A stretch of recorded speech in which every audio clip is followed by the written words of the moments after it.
Good evening, everyone. I'd like to call this meeting to order at 6:01 p.m.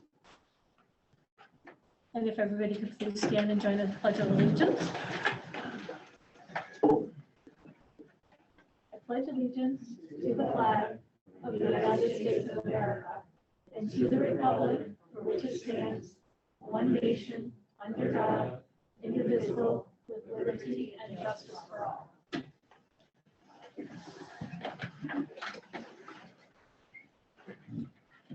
First up is the Broome Tioga BOCES presentation with Mr. Alan Bike, and he was the executive officer of the Broome Tioga BOCES, and Sandra Rufo, who is the Broome Tioga BOCES board president. Thank you. Thanks for having us here. As you mentioned, I have Mrs. Rufo, who's our president, also the NISBA Area 4 director. Covers a wide area there. Is there anything you want to say? No, I just want to sincerely thank you. We look forward to coming every year, and we appreciate the fact that you took time out of your meeting to allow us to come and have a few minutes. So thank you very much.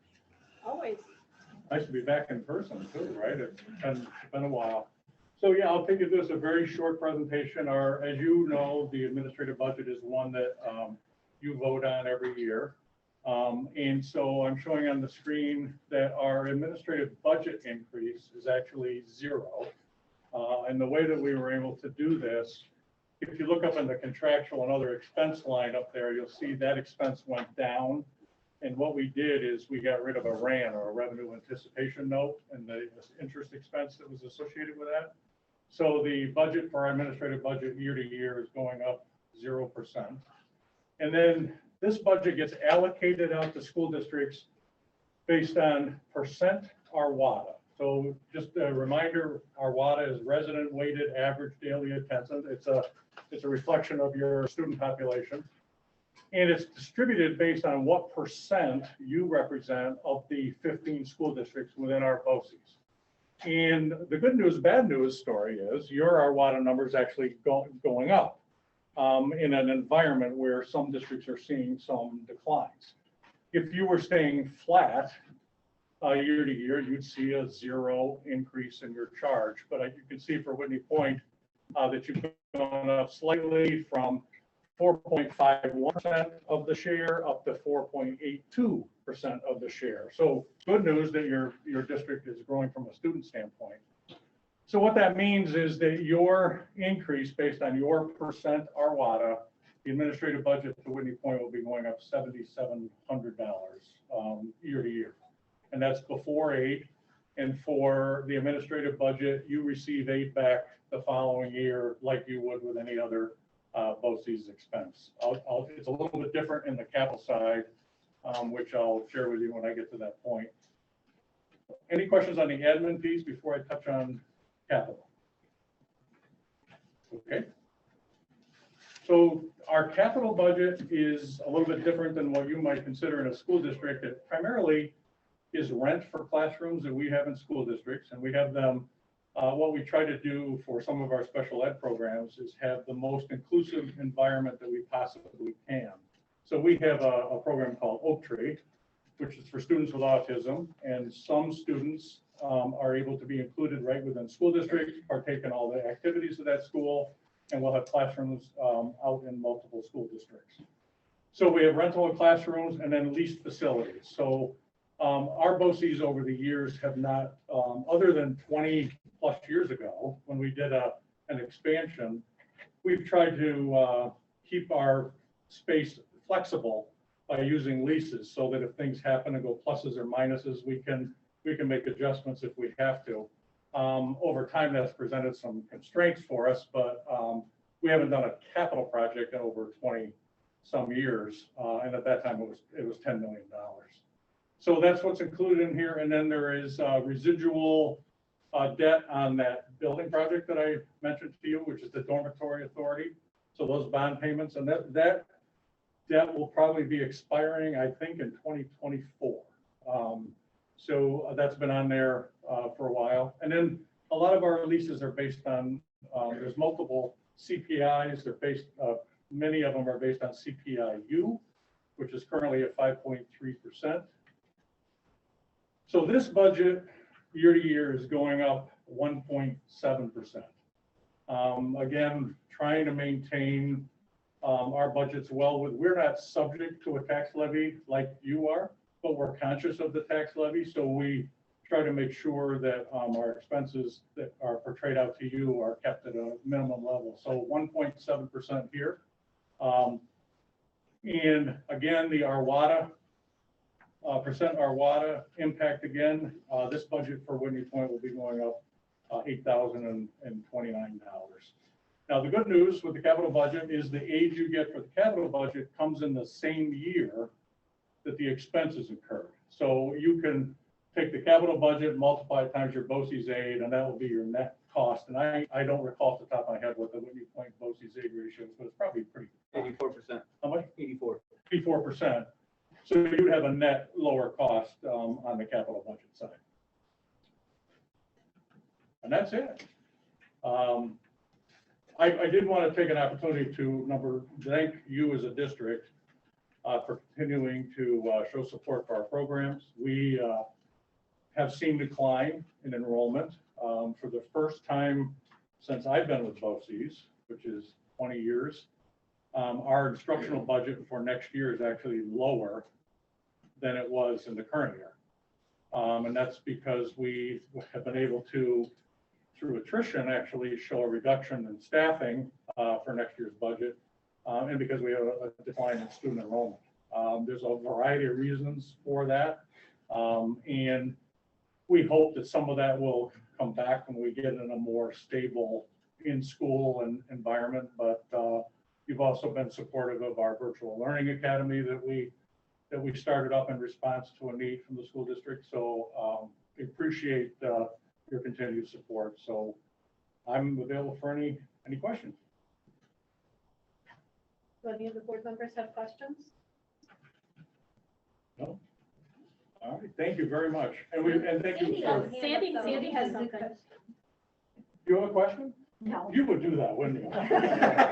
No, I just wanted to, I'm sure all of you know that Al has been our superintendent for 13 years, up to 20 years, and has announced that he is retiring from BOCES. So he will be leaving us, and we will be initiating, well, we have started the process, but in BOCES, it's a little bit different process than in our local district. So I can just reassure you that we will seek the very best candidate that we can, and we'd actually like a clone of Al because he has served us very well, and our staff certainly is quite sad that he's leaving. So just to reassure you that we will do due diligence and do our job and make sure we get a good replacement for him when he leaves.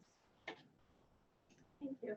Thank you. And thank you very much for, I just had a quick comment then on Yes. this, if that's, I know as a district, we have lots of varied students that attend your offerings, and I do appreciate what is offered and the high quality that BOCES puts out for those students. So thank you. Thank you to you, and thank you to the board for offering such high level programs. Thank you very much. Appreciate that. I'll pass that back to our staff. So, thanks. I can't take this with me, right? If I could just, there is a way that we're in the process of advocacy, and I'm not sure how much advocacy you do because we're all kind of involved in it. But for those of you that may not be aware, a BOCES Career and Tech Ed teacher, we only get aid on $30,000, and that's been the law, the rule for 30 years. So obviously, a $30,000 CTE teacher 30 years ago was comparable to about $60,000 now. So anything above $30,000 is aidable, and those costs get transferred to you in the local district. And in our 15 districts, that represents $1.8 million. So what we are trying to advocate for, which you could contact your legislators because they're seriously doing that, and just tell them that we'd like to be able to see that cap on BOCES CTE teachers raised, so that more money will come back to the districts. And as an example, we're hoping that $60,000 will become, because that's really what the salaries would be, that would be comparable to $30,000 that they envisioned 30 years ago. You would be, the expense would be considerably less, and you would be getting back $1.2 million more than you are now. So obviously, as a smaller district, you know, I have the numbers, but not with me. It represents, I mean, certainly more than you look at those amounts that you're responsible for, much more than that you would be getting back. So if you have an opportunity and you can contact your legislators, the governor did not have that particular thing, although she put many good things in the budget for education. She did not include that, so we are kind of advocating with our legislators that they will have their one house budgets, which they each do, and then it goes together, and hopefully they can convince the governor that this is something that our districts really need and to be really in a better position to reimburse you, because that money is not eligible for BOCES aid. So if you have any questions, just reach out to me and I can help you with that process of how you can reach out to your legislators. But it's something, it's kind of like a pot of money that's just there that you could have and you should have, but legally you can't. Thank Thank you you very for much. having us. Thanks. Thank you.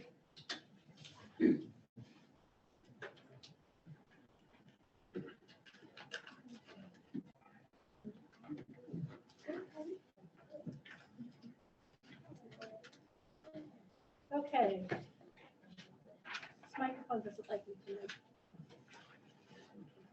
We do need an executive session this evening. We're going to recess at 6:12 to hear discussions on contractual matters. May I have a motion? I have Kathy and Chris. All those in favor? Aye. Any opposed? Any abstain? The Lake Road at 8 o'clock at night, it was so nice.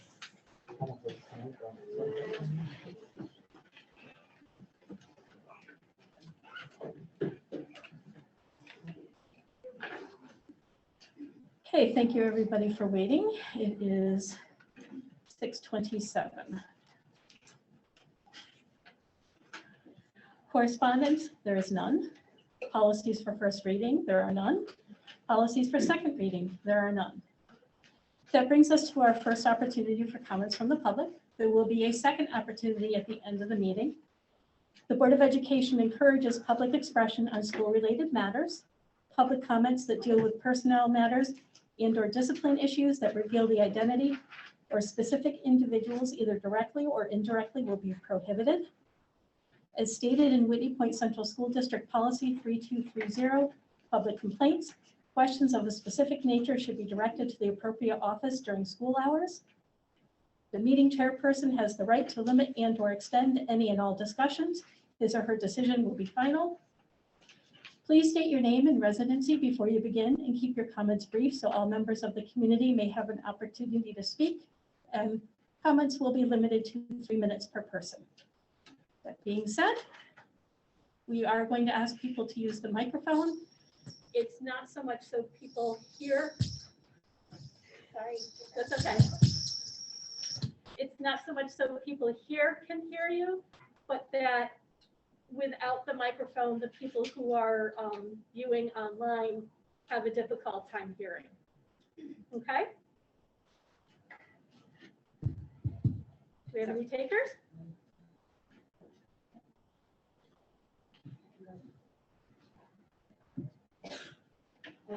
Back here. My name is Donna Stafford. I am the parent of 3 children in Lisle. 2 of them I've already withdrawn from the school district to homeschool over mask mandates. My last child has special needs and has a shield exemption, so I'm still allowing him to go to school for now. I want to start by saying that what I'm about to say is absolutely no reflection on the teachers and frontline staff at Whitney Point. They have been absolutely phenomenal through everything, and I have nothing but good things to say about them. But having been to several board meetings in the past and having been here when each one of you were sworn in, I wanted to remind everyone that each and every one of you swore an oath to uphold and protect the US and New York constitutions. And in the Constitution is a separation of powers and a system of checks and balances.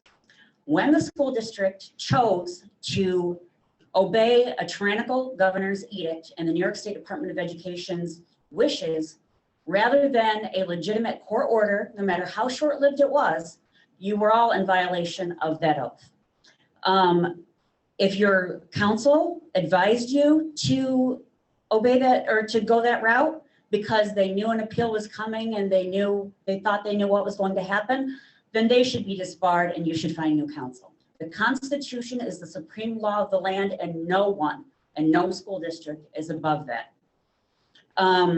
Just that in and of itself is, cause for anybody willing to go through the process to file a claim against your surety bonds.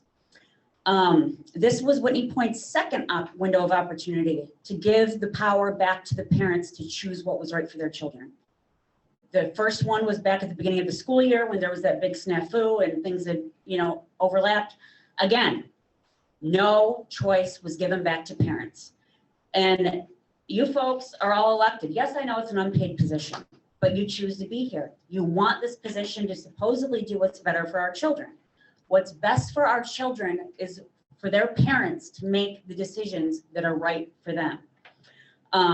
So in the interest of elections coming up and transparency, I would like to ask each board member here and Ms. Sexton individually to honestly tell us parents that are here tonight, because I can promise you every person here without a mask tonight is here for the same reason that I'm here. So we should hear directly from you, and honestly, whether you are for or against mandates for masks or for vaccines, or if you think parents should have that choice. As voters, we deserve that transparency and that honesty. We need to be able to make informed voting decisions. And given the lack of communication that comes out of the board for the public, we don't know where anybody stands. And if the consensus is that most of you are for choice, then our children deserve and the voters expect that you will show some form of advocacy and stand up for parental rights and parental choice. You need to remember that even though you are the Board of Education and you are the school district, we are the parents. You may finish your thought. I don't mean that as it is to cut you off right to the second. Okay, so finally, basically when you accepted the COVID relief money, you signed a deal with the devil and you sold out our kids. Our kids are not for sale. Our parental units are not for sale. Just want to remind everybody where you stand. We hold the power here, and it needs to stay that way. And if you're not going to advocate for that, there's going to be more and more parents choosing to homeschool, funding taken away from the district. And I will help any parent here who wants to homeschool. I will help you with the steps and connect you with different co-ops so your children have an opportunity to socialize. So I don't know how many more students the district can afford to lose, but if you don't stand up and try to push back against these vaccine mandates that are coming, and you don't give power back to the parents, you will lose a lot more students than you're ever going to think. Numbers are already up. I did a FOIL request. Usually the average was about 85 kids from the district being homeschooled every year, roundabout. The last 2 years, it's up over 120. So how many more do you want to lose? It's time that you guys prove that you're here for us and here for our kids, and that you're not trying to be our baby mamas and daddies. That's our job. Thank you. Thank you, Mrs. Secretary.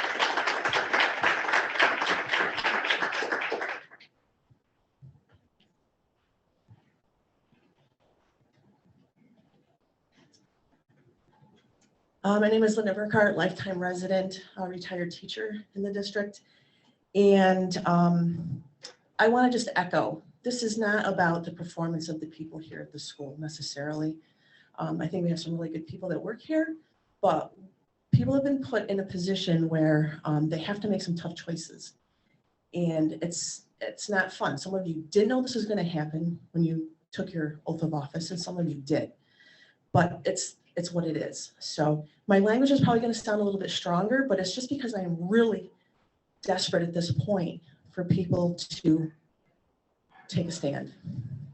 Good evening. It's time to take action. As a school board, you are the only elected body that we can now turn to for help. We are the only people who will support you. Last Thursday, I traveled to Albany to speak at the public hearing of the Department of Health's Public Safety and Human Services regarding the extension of the current mandates for masking, quarantining, and testing. There were about 30 people, most of whom all signed up to speak. In a nutshell, there were doctors, RNs, LPNs, school board members, elected officials, parents, and other concerned citizens who spoke. As I anticipated, many addressed the total lack of scientific foundation for the mandates, and a few of us addressed the unlawful process HOCL and other state agencies are employing in an effort to turn the mandates into law. All this is being accomplished by circumventing the legislature. Now, an interesting thing I learned about our legislature in the last day is that 70% of the Senate and the Assembly either ran unopposed or cannot prove that they legally won their election because the election results have been destroyed. 70%. So there's no accountability, none. At least 70% of no accountability. And that should be very, very alarming to everybody, no matter what your stance is on other things. My experience at the public comment segment of this committee meeting was disgusting. On at least 2 occasions, the public was referred to as uneducated, and they needed to fill in the information void that we suffered from, and that we needed to see what the right thing was to do. The condescending and arrogant attitudes were sickening. The blatant disregard was abhorrent, as one gentleman never looked at the Zoom screen and another was tweeting when he should have been listening to the public speakers. We were like bothersome gnats. They made that very clear. They indeed tried to cut the public comment period from 3 minutes to 2 after the first set of 8 speakers were done. Yesterday, Senator Mike Martucci added an amendment to legislation and forced a vote to drop the mask mandate for schools. He quoted all the science, everything we've heard before. The vote went exactly along party lines and was defeated 43-20. No help from the Senate. Should I continue? You may have a moment longer. Okay, because I can finish up during the second part. In Nassau County, Bruce Blakeman ran and won the county executive seat, promising to repeal the mask mandate for schools in his county. He made good on his promise and by executive order dropped the mask mandate for schools. If this was illegal, there would have been action from the state. There were threats made to withhold funds, among other things, but no legal action. That pretty much shows that he was within his rights to do that. I can only assume we have the same opportunity to, have our executive do the same thing. Would you be willing to pursue this course of action and work with our county executive? As a teacher, I was pushed to demand that students develop critical thinking skills. You do not want them to do that in any shape or form. I know this because my non-compliance and speaking at school board meetings has resulted in conversations that do not align with the rules. We all know the science does not support what we are illegally being forced to do with a medical device that does not work and causes more harm than good. Not once has anybody stood up here and said, we're following the science. You only say that you are following the rules, pushed by a lying, tyrannical government. You do not want students critically thinking. You want them to stay quiet and just blindly do as they are told. You think Hochul will let the mandates expire? Are you kidding me? She does a 180 every time she talks out of both sides of her mouth. One side, she says something to placate the masses, then she turns right around and does exactly the opposite. Anyone who follows her on a daily basis should be able to see this without any trouble. Linda, do you have much more? I have 1 paragraph. Thank you. And it's big print. No, that's why I'm asking. I'm not just assuming. Yep, no. At some point, you must stop forcing illegal damaging policies upon school personnel, students, and parents, and continue to place the blame elsewhere. It lies at your feet. We have been imploring you for months to help those who just want a choice. We understand that those who are terrified to take off the mask, let them wear it. But in the end, there will be accountability. And at this point, it doesn't rest in Albany. It falls at our feet.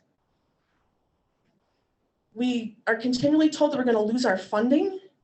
I'd like to know exactly what funding we would lose, how much it would be.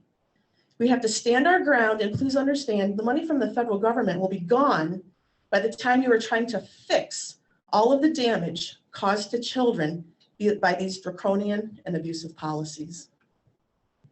Thank you, Linda.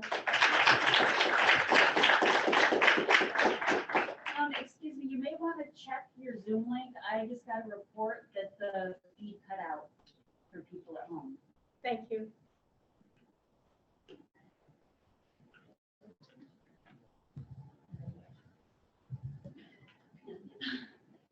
You want to send it to me?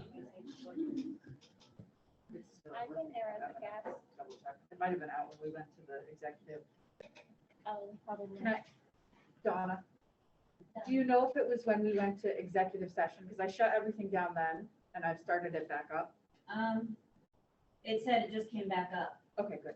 Thank you. Good to go? My name is Melissa Baker. I too am a lifetime Whitney Point resident. And I too would like to continue the accolades of the teachers, the staff, the custodial staff through this whole entire time. They've been awesome. And the things that I have to say and the reason that I'm here is not against any of them in any way. I have 5 kids, 2 that have graduated and 3 who are currently in person here at Whitney Point. It's time to unmask them. In this building, our students are taught how to apply critical thinking and data analysis to their studies.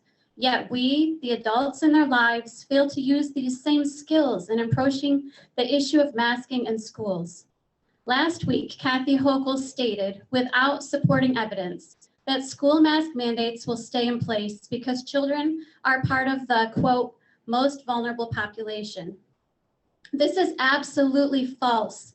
Statistically speaking, our kids have from the very beginning of the pandemic proven to be the most resilient. Even with increased cases, serious issues have consistently remained very low for children. Our kids are more at risk of being involved in a fatal car crash, yet we put them on the bus and we strap them into our cars to take them to school. Why are we still masking them? Johns Hopkins came out with a study a couple weeks ago. It concluded that mandates have had 0.2% positive effect on COVID fatality rates. 0.2%. If a student was analyzing this kind of data for a lab at essentially 0% positive impact, it would be deemed a complete failure. Why are we still masking our kids? We are packing football stadiums with 80,000 plus fans. They're crammed shoulder to shoulder, unmasked, cheering on their team. In contrast, our kids sit masked in classes of 20 students or less. If a huge group of strangers can unite together unmasked in an excited frenzy, why are our kids still masked in school? Last year, there was a 50% increase in youth suicides, specifically for girls. Depression and anxiety are also on the rise. And what about the impact on our little kids? I have a daughter learning her letters and sounds in kindergarten.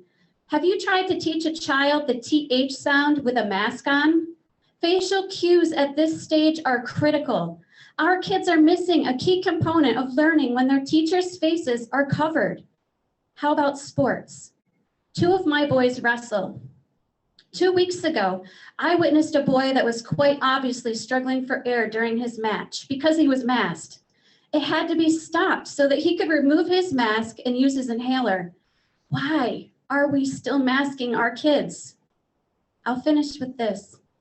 Saturday, I watched a video of an elementary class that just learned they no longer had to wear masks. I tell you what, if you want to see what joy looks like, you need to watch that video.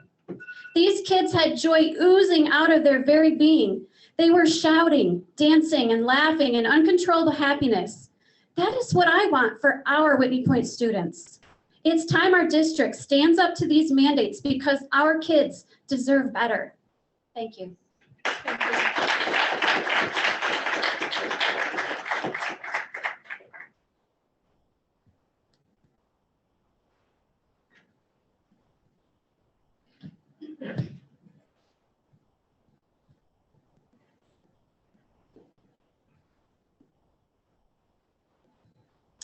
Hi, my name is Molly Willis, and I have 5 children, 2 of whom are still in the Whitney Point School District. We have raised our children to be respectful of authority and to their elders. The mask mandates have put parents like ourselves in a very difficult predicament. On the one hand, they're expected to obey all the rules set in place in the school setting. We've always expected that of them. On the other hand, arbitrary rules not set in valid science and changing literally with every passing hour have been put into place. Rules that affect our children physically and psychologically. It's a very confusing time. They simply want to do normal activities, breathe fresh air. There's no crisis. No emergency warrants such mandates. Nearly every state in the union have sent their children maskless in the 21-22 school year. We as parents should not have to beg our elected officials or any administrators paid for with our tax dollars to allow our children simply to breathe fresh air and have control over their own bodies, period. The only reason the mask mandates are still in place in schools is that children can be manipulated and controlled by the very authority we've always taught them to respect. It's abuse. It's abuse in a form of brainwashing and indoctrination. These children are growing up and thinking that they're not free citizens in a free country where they have a government for the people and by the people. They're growing up under a tyrannical regime, now using the teachers and staff to enforce their unconstitutional mandates. I know several teachers and staff who disagree with the mandates, but there's also several people who police these children daily, chiding them, put your mask up, pull your mask up, constantly fussing at them. It's harassment. It's psychological harassment. And it's taking its effect on the kids. Our children are free citizens and they deserve to have their voices heard and their bodily autonomy respected. Article 11 of the Bill of Rights states that all rights that are not delegated to the United States by the Constitution, nor prohibited by it to the states, are reserved to the states, respectively to the people. The people, that's us, that's all of us, that's our children. To conclude, I'd like to read a quote by Henry David Thoreau from his essay entitled Civil Disobedience. The authority of government, even such as I am willing to submit to, for I will cheerfully obey those who know and can do better than I, and in many things, even those who neither know nor can do so well, is still an impure one. To be strictly just, it must have the sanction and consent of the governed. It can have no pure right over my person and my property, but what I concede to it. There will never be a really free and enlightened state, capital S, until the state comes to recognize the individual as the higher and independent power, from which all its own power and authority are derived, and treats him accordingly. I ask that you seriously consider what these masks are doing to our kids. I mean, we could go through all of the stats and how ineffectual these masks are. But please let our children be free citizens, have control over their bodies, breathe fresh air, and just be kids. Thank you.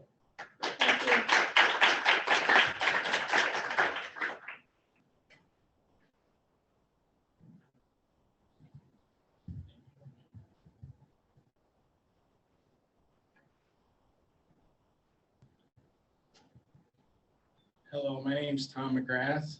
I've been Whitney Point, born and bred, graduated, live in the district my whole life. So I'm here with my wife. I'm not as prepared as some of these other individuals, so bear with me. Essentially, I work in IT. I see my children, over the years, I've seen them grow up and they've gotten great education from Whitney Point. It's very well appreciated from all the staff. However, since the pandemic, items like YouTube,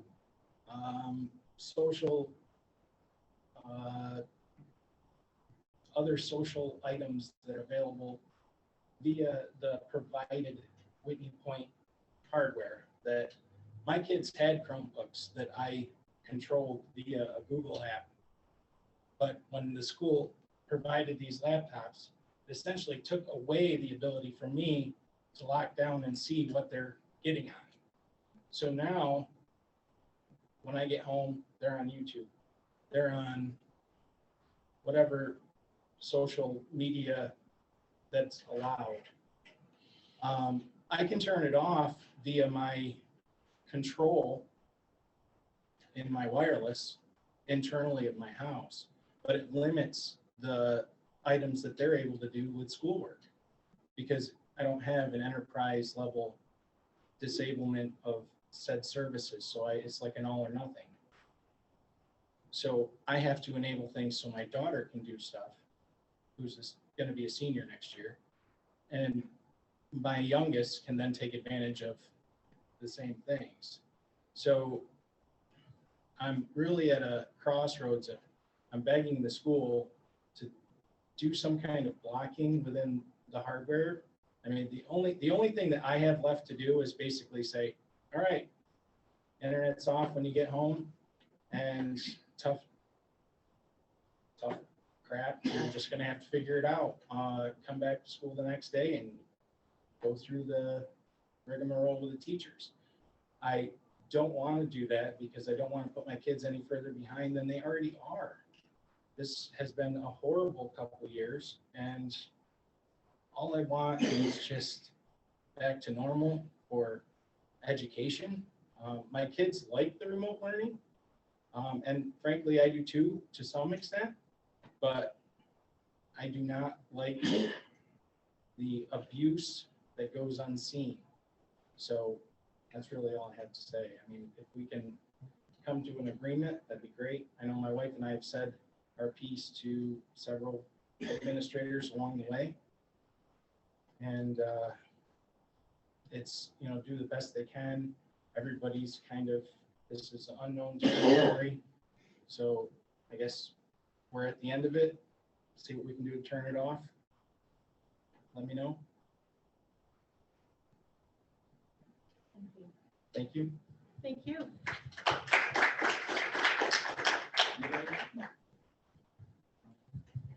Is there anybody else?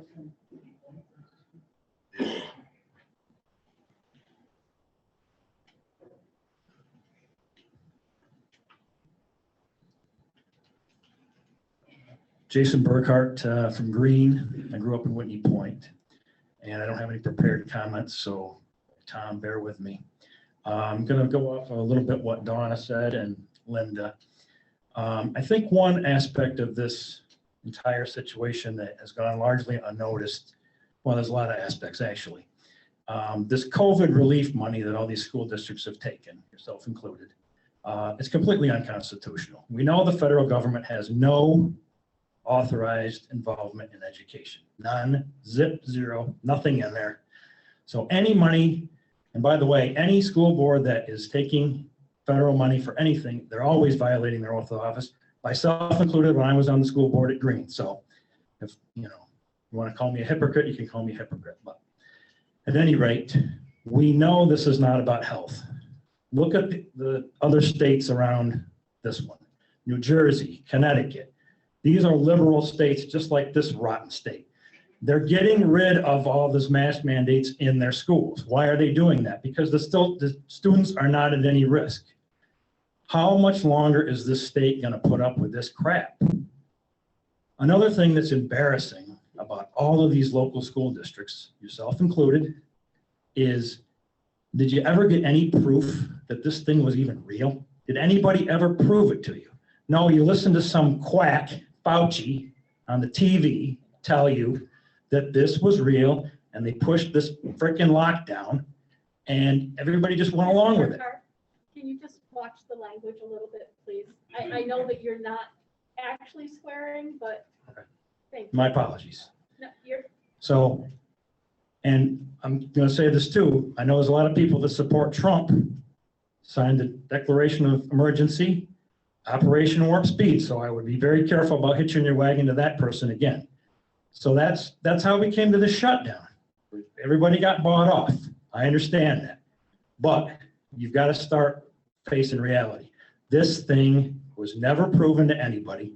And my real concern is, when's the next one going to come along? Because if you're easily fooled by fancy people on TV and criminal governments telling you what to do to your students here, you work for the people in this town, in this area, not for Albany, not for Washington. You're elected by people here. You have the power to stand up and push back against this stuff. And quite frankly, nobody is doing it. So I think you really need to remember why you're here. Thank you. Thank you.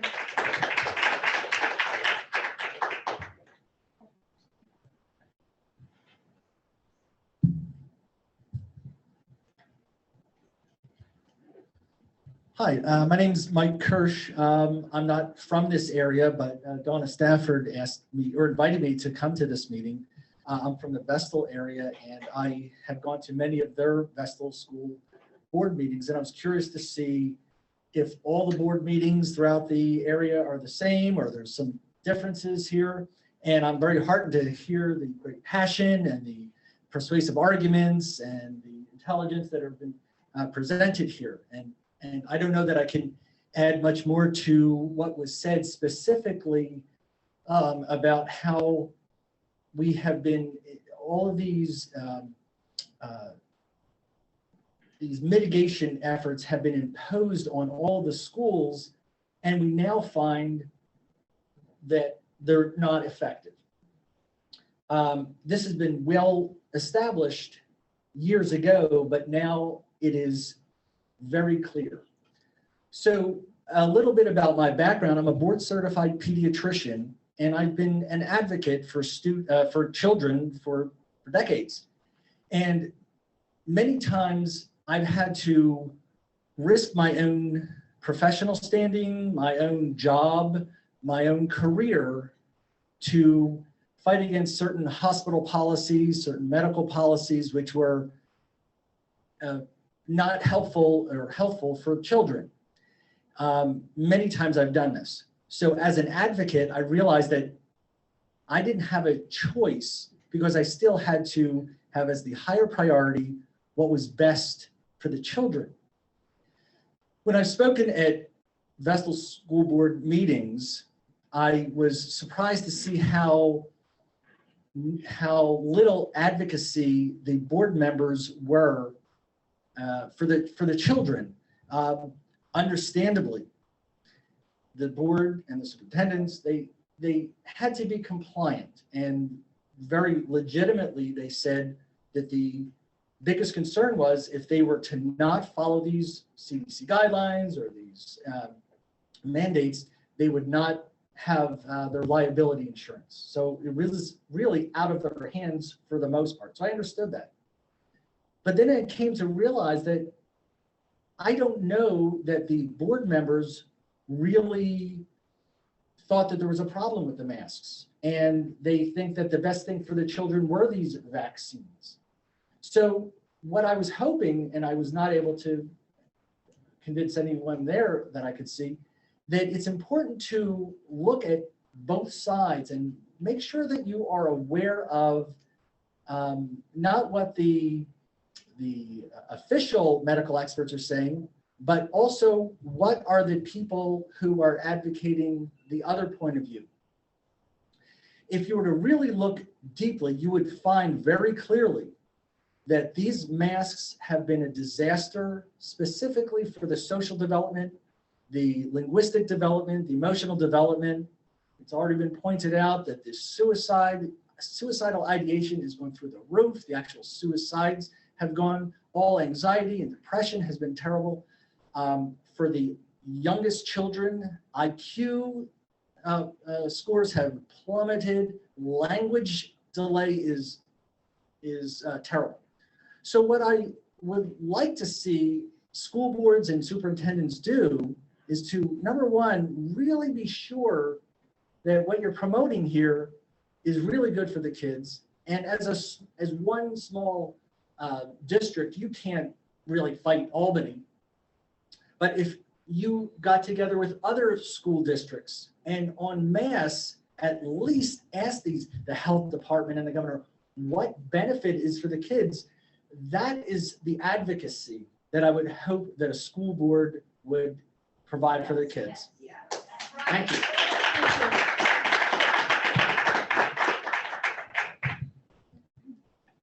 Is there anybody else this evening?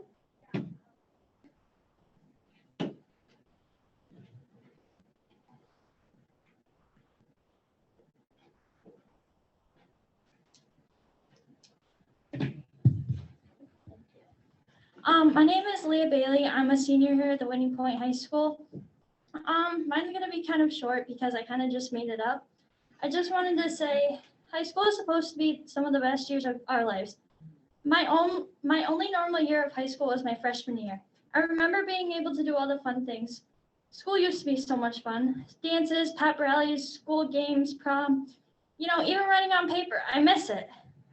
The list goes on and on. I miss being able to actually enjoy school. Now it just feels like a repeat over and over again. The feeling level is so high right now. We aren't getting held to the standard we should be held to. It's kind of hard to if you do your work, you do it. If you don't, you don't. This is my last year of high school and I only have a few months left. I know every other student agrees with me. We just want to have somewhat of a normal finish to our year. Half the time, no one even wears their mask correctly, and they aren't serving their purpose that they're supposed to. As a student, I feel like we just need to get rid of them. It's been 2 years. COVID has already messed up our school lives enough. We need a change.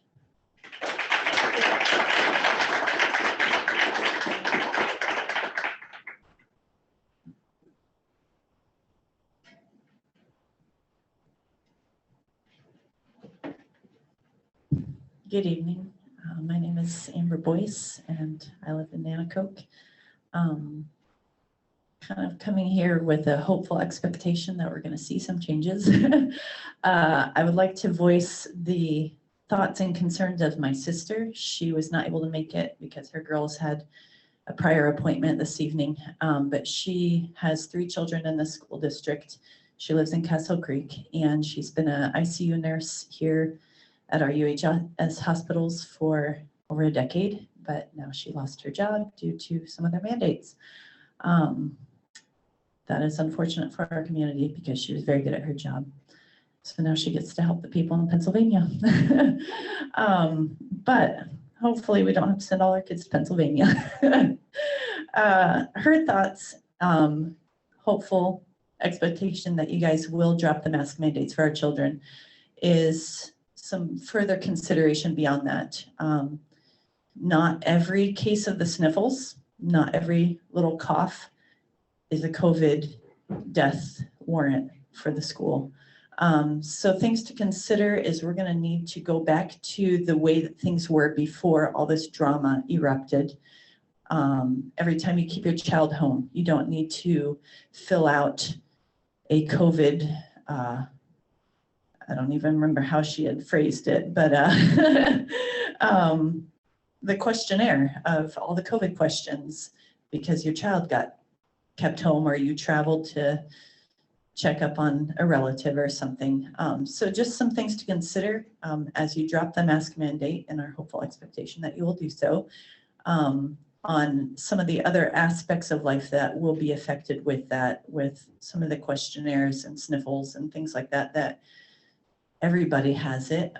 Even if they do have COVID and they are out in quarantine and things like that. I myself coughed for a month afterwards. It wasn't contagious. It was a dry cough. It's just every time I breathe in the cold air, it would catch in the back of my throat and not causing anybody to die. It's just one of those things that comes for months afterwards for some people. So some things to consider with beyond just the legal things that we've been talking about this evening.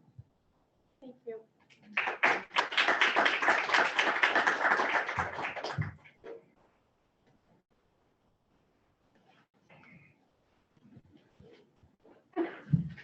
Hi, my name's Cliff Cuter. I'm a resident of Lisle. I didn't have anything prepared either. I'm just down here, I guess, because I'm tired of every form of government from here on up thinking that they have the right to mandate anything. I'm tired of the demands of the few infringing on the rights of the many. I thought that went the other way. I guess I'm old fashioned, so I thought we used to have a government that were of the people and not the other way around, the government telling us what we have and don't have to do. That's about all I've got to say. Thank you. Thank you.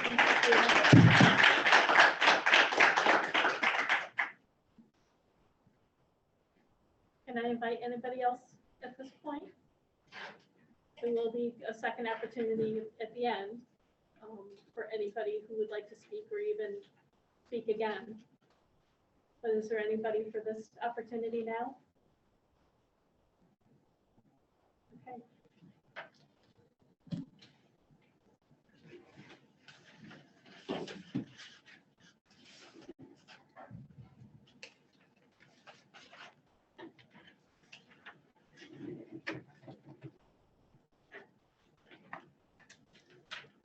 Well, until my mic decides it's going to turn on, I'll talk as loudly as I can. First of all, thank you everybody who did speak.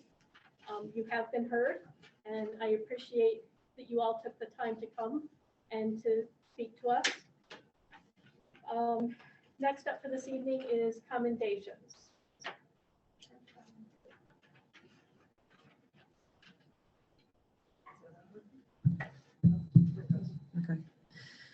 Okay, commendations for tonight. Mrs. Jillian Saddlemeyer and many other members of the PTA for a fun kickoff on January 31st, 2022 to the annual PART program.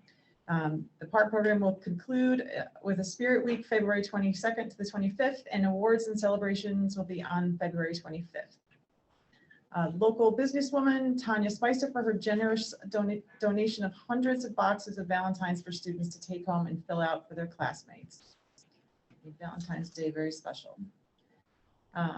Mr. Jones, Mrs. Jones, and the High School Drama Club for a wonderful production of You're a Good Man, Charlie Brown, held at the high school auditorium on Friday, February 11th and Saturday, February 12th. The Whitney Point Girls Varsity Basketball Team for winning the IAC Large School North Division title.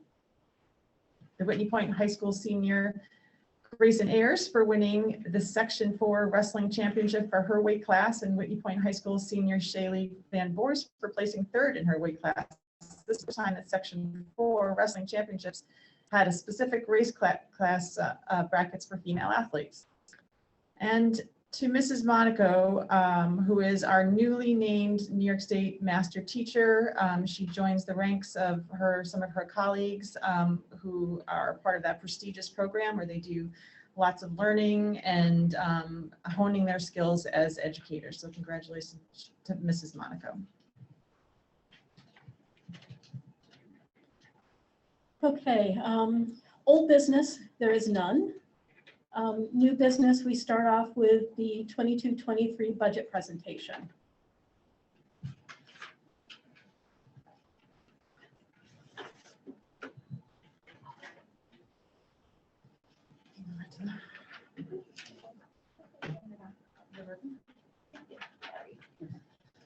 All right, so this is the first meeting that begins our cycle when we start to talk about the development of our budget each year.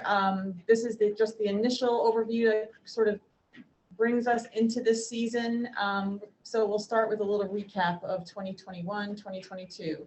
Our budget was $38 million and a little over $38 million.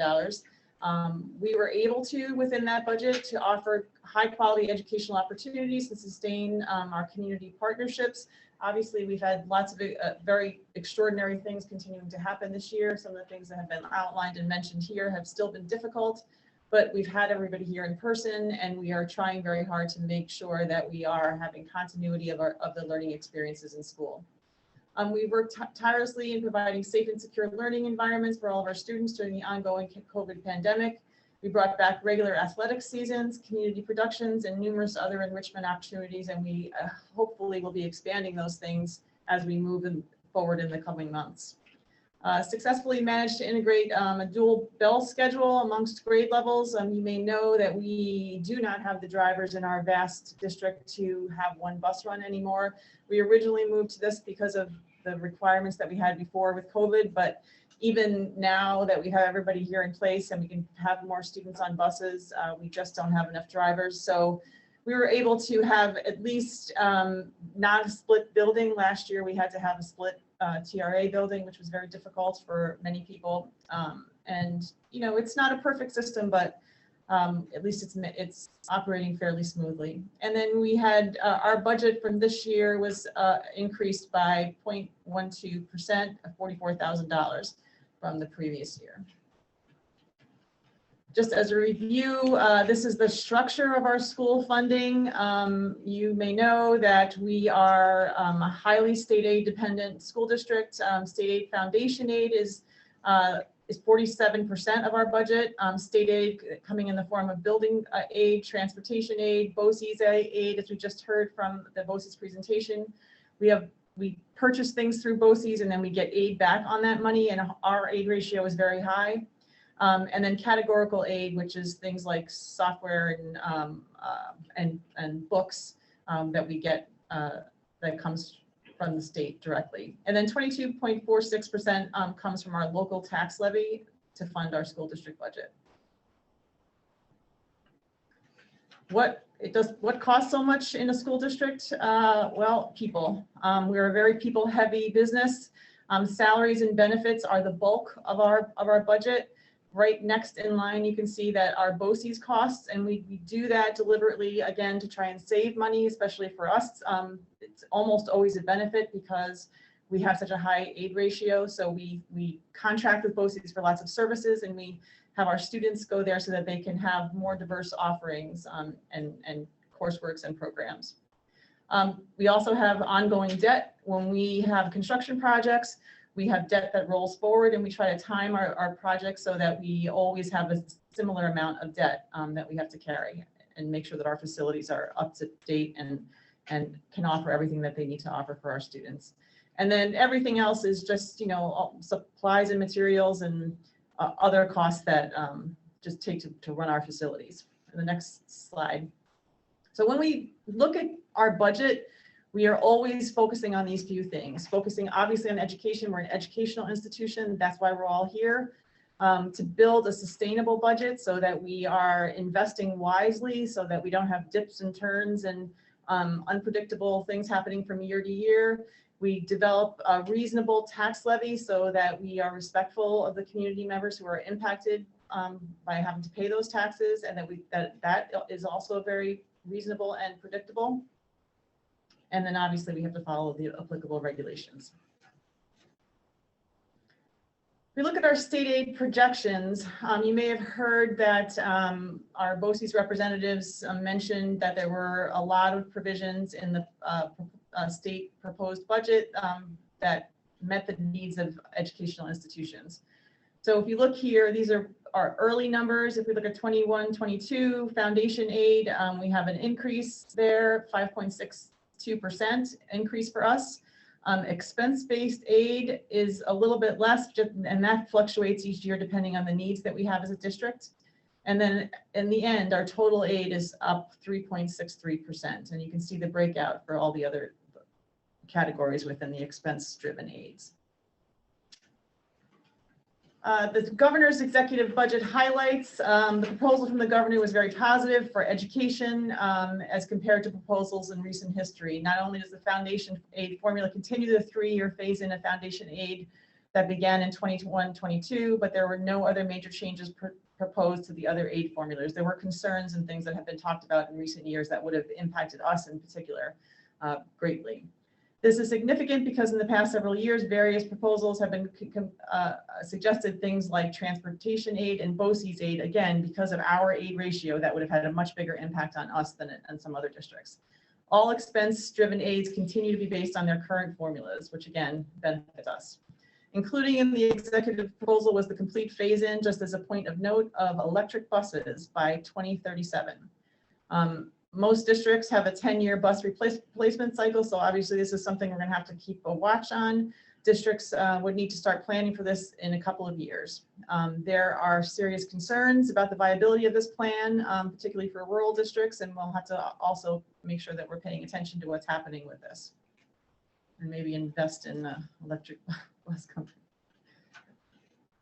Looking ahead to our expenditures for the coming year.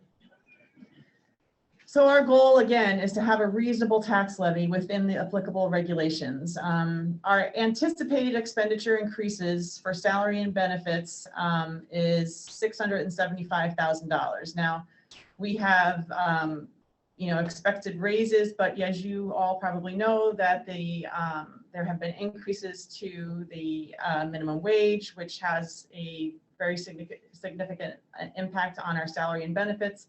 And then there's like a bumping effect that happens from that. Our BOCES increases, we expect to be about $235,000, and that's in all sorts of areas.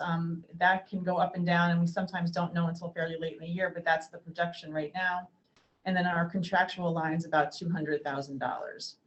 Our anticipated revenue, again, this all can change, is our state aid to be increased in an amount of about a little over $1 million. That leaves a projected gap, and again, these are early numbers, of about $92,000 right at this point in time. So just potential scenarios, again, on these early numbers, if we went out with a tax levy increase of what our current maximum allowable levy would be 1.7%. That would give us an increase in funding of $145,246. And then we would have a little bit of a surplus there of $52,000. If we went out with a 1% increase, we would end up, you can see right there, that would generate $85,519. This is an estimate. That would leave us with a gap of $7,245, again, with these early numbers. And if we went out with no increase at all, we would have that gap that I just described in the last slide of $92,764. And again, these are early numbers, a lot of projections on both ends on what the 8 runs actually will be and what our expenses will be. Next slide. So again, our goal is to focus on education. When we think about the budget for the coming year, we look to expand enrichment opportunities and provide additional supports to students in need. We heard tonight about how this pandemic has impacted students in so many ways. Trying to you can't undo what has happened, but to make sure that moving forward that we're providing enriching activities and getting kids engaged and providing whatever supports that they need to make up for the disruption that they've experienced. To transition a variety of STEAM and career and technical programs to support and integrate with upcoming capital project renovations. We have a capital project coming up. It's not started until the following year, but we're really trying to make sure that our facilities have spaces that are conducive to kids learning in ways that are relevant to the world they're going to live in later on in life, and hopefully those will be more engaging also. We'd also like to be able to build back some of the things that we've lost over the years through some budget, tough times in career and technical programs, because I just mentioned, a couple of times earlier, you talk to students about the classes they like. Those are the classes that really make a difference. They seem really relevant to them. They seem like skills that they're going to use in life. They get to move around. They have hands-on learning experiences. We'd like to be able to have a wider array of options for our students. And then continue to provide our students and community with resources and facilities that are top-notch and innovative. So, our facilities, I think that we can be proud of what we have here in our buildings, but we want to make sure that we can be as close to state of the art, and so that our kids, when they're leaving, they have experienced facilities that gave them the experiences that are going to be equivalent to students in other areas. Also, the school buildings are, a resource to the community, and they also add value to the community. So it's important that we take care of them and that we keep them up to speed so that the community can be proud of them. And then continue to partner with and grow all current partnerships and arrangements through the district. We work really hard to build strong relationships with other agencies and entities, and whether it's post-secondary institutions, to make sure that we are able to leverage those relationships and offer more to our students than maybe a rural school district would otherwise be able to offer. What's next? So what's next? So what's coming up in this budget cycle? We have meetings scheduled with administrators, directors, and supervisors to continue to review programs and services and to make sure we know what our needs are moving forward. and maybe what we don't need so much of. BOCES requests for services to be reviewed and incorporated into our budget, get more detail there to make sure we know exactly what those projected expenses are going to be. Continually monitor the governor's budget to see what changes come from that initial proposal. Again, a lot can happen in the next, our site, you know this from experience, we have these projections, we have to budget things at the same time that the state is deciding really all the same thing. So it's a challenging task sometimes. And our next budget update will be at our next board meeting. And hopefully we'll have a little more solid information, and we'll talk about a little bit more specific information regarding all these different categories.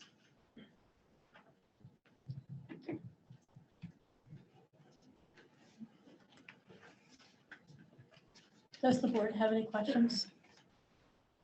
Okay. Joanne, I do have a question. The tax levy increase, 1.7, what made you, how do you pick that number instead of like 1.5? It's the tax levy increase with maximum allowance.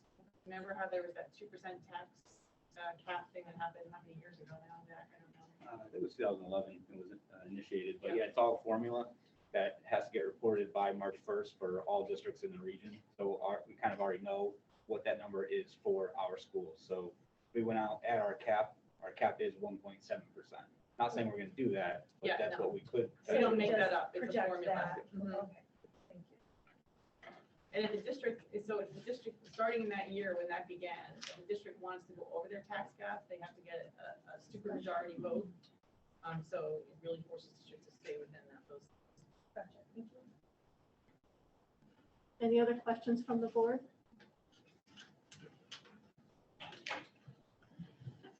Okay, that brings us to the approval of the consent agenda. May I have a motion? I and I don't, thank you, Chris. All those in favor? Aye. Any opposed? Any abstain?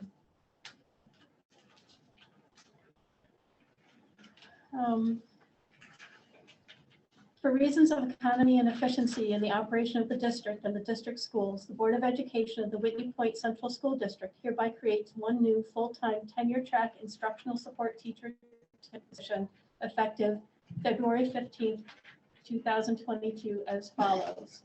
Instructional support in the tenure area of social studies. May I have a motion? Thank you, Brian. And a second? I'll second. Thank you, Danette. Any questions or comments?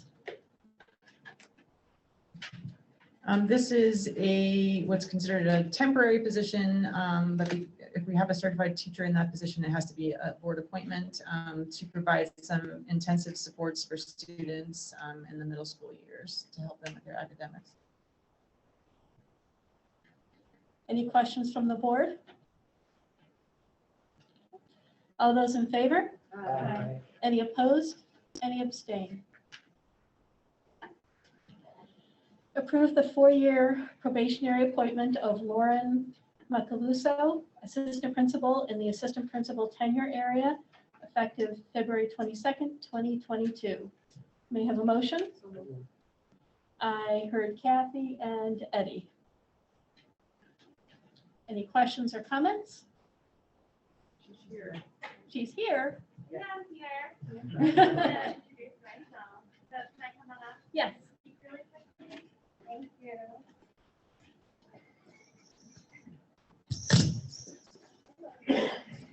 Hi, so I'm Lauren Macaluso. It's really nice to meet everybody. I'm super excited to start. I'm going to be starting on Tuesday. I'm coming from Shenango Valley. I was a 4th grade teacher there before I was a special education teacher at BOCES. And I have met everybody, and everybody is super lovely and very helpful. So I'm excited to get started and meet everybody. Thank you. Welcome. Thank you. Thank you.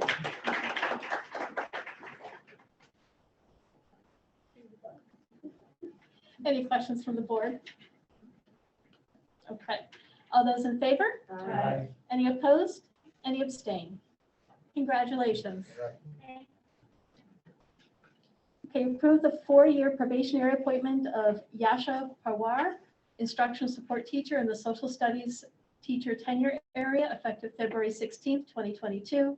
The probationary period of February 16th, 2022 through February 16th, 2026 is tentative and conditional only, except the extent required by the applicable provisions of section 3012 of the education law. In order to be granted tenure, the teacher must receive composite or overall annual performance review ratings pursuant to education law section 3012-D of either effective or highly effective for the required number of years. And if the teacher receives an ineffective composite or overall rating in the final year of the probationary period, the teacher shall not be eligible for tenure at that time. May I have a motion? Is that you, Chris? And a second? I'll second. Thank you, Brian. Any questions or comments? So I will just add, so this is the appointment that we just created the position for. And so this person is certified in social studies. She may be on the meeting, and she is a very strong teacher, but she's actually going to be working in an interdisciplinary way and supporting students in all their content areas. It has been a challenge for some students to get back in the groove of their academics after, the year and a half that we had of disruption.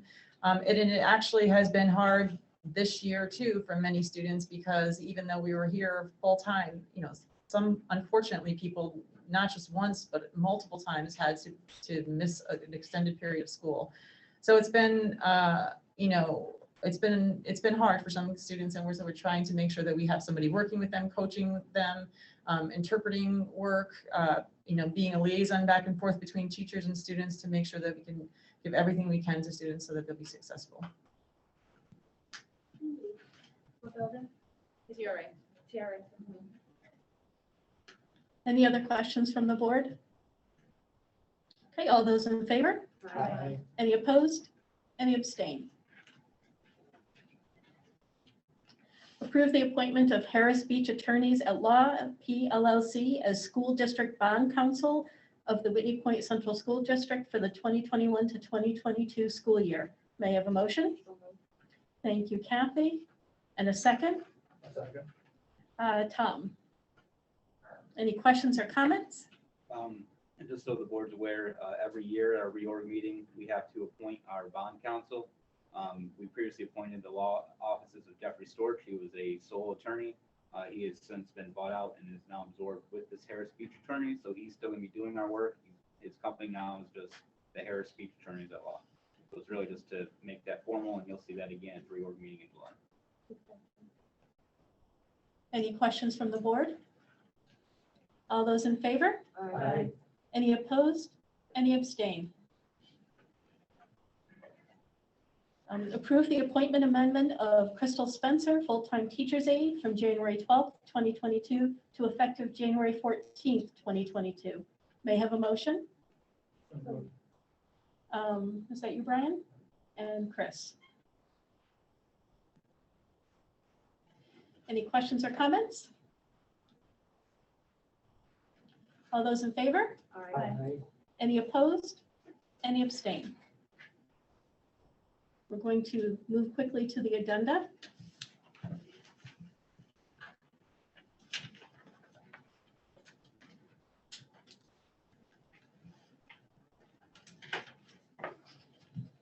Approve the unpaid leave for Haley Valakovic, elementary teacher, effective January 24th through June 30th, 2022.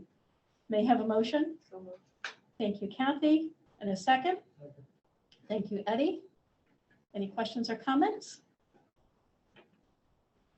All those in favor? Aye. Any opposed? Any abstain?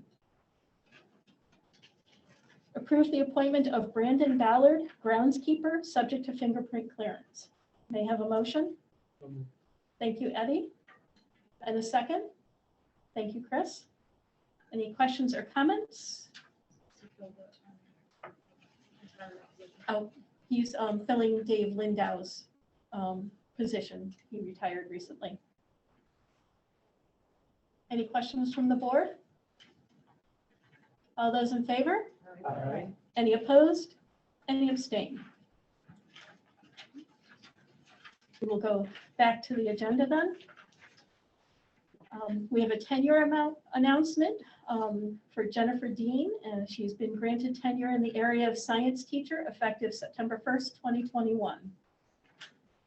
We have a recommendation that Anya Brigham is to be granted tenure in the area of special education effective January 16th, 2022, and that such recommendation is made without the third and fourth year APPR evaluation completed due to the pandemic and is authorized by Governor Cuomo on June 7th, 2021, and revised on June 11th, 2021. May I have a motion? So moved. Thank you, Danette.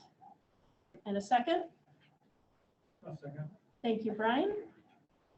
Any questions or comments? So I would just like to note that when we make these tenure appointments, that's the language we have to use because we could not enact our entire APPR evaluation process because our formula requires all Regents exams be in place, and that has not happened in the last few years. But just to honor these teachers, the rest of the whole evaluation cycle did occur, and they all would have gotten the appropriate necessary scores on that part of the evaluation process. I didn't want to think it was just Wade. Anya's here. Oh, yeah. Oh, here she is. I don't know if this is the right time to talk, but I just wanted to say thank you for the opportunity to work here, and I've really enjoyed getting to know all of the kids that I work with and all of the teachers that I've been working with, so thank you. Thank you. Any questions from the board? All those in favor? Aye. Any opposed? Any abstain? Congratulations.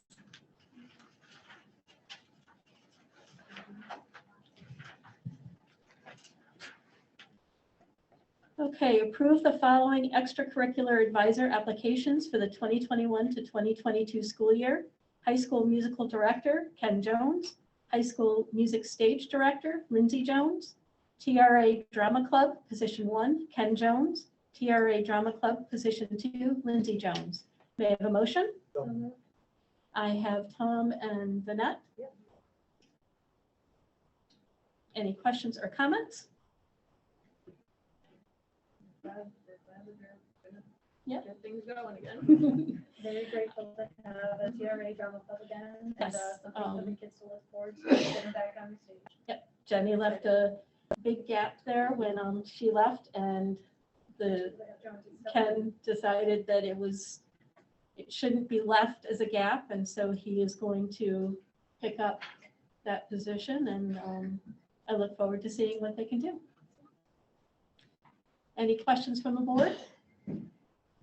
All those in favor? Aye. Any opposed? Any abstain? Yes, kudos to them. Do you want me to read this whole resolution? I would. Okay. Sorry. Whereas the Board of Education of the Whitney Point Central School District wishes to establish a reserve fund of said school district pursuant to Section 6-D of the General Municipal Law to be known as the Repair Reserves Fund.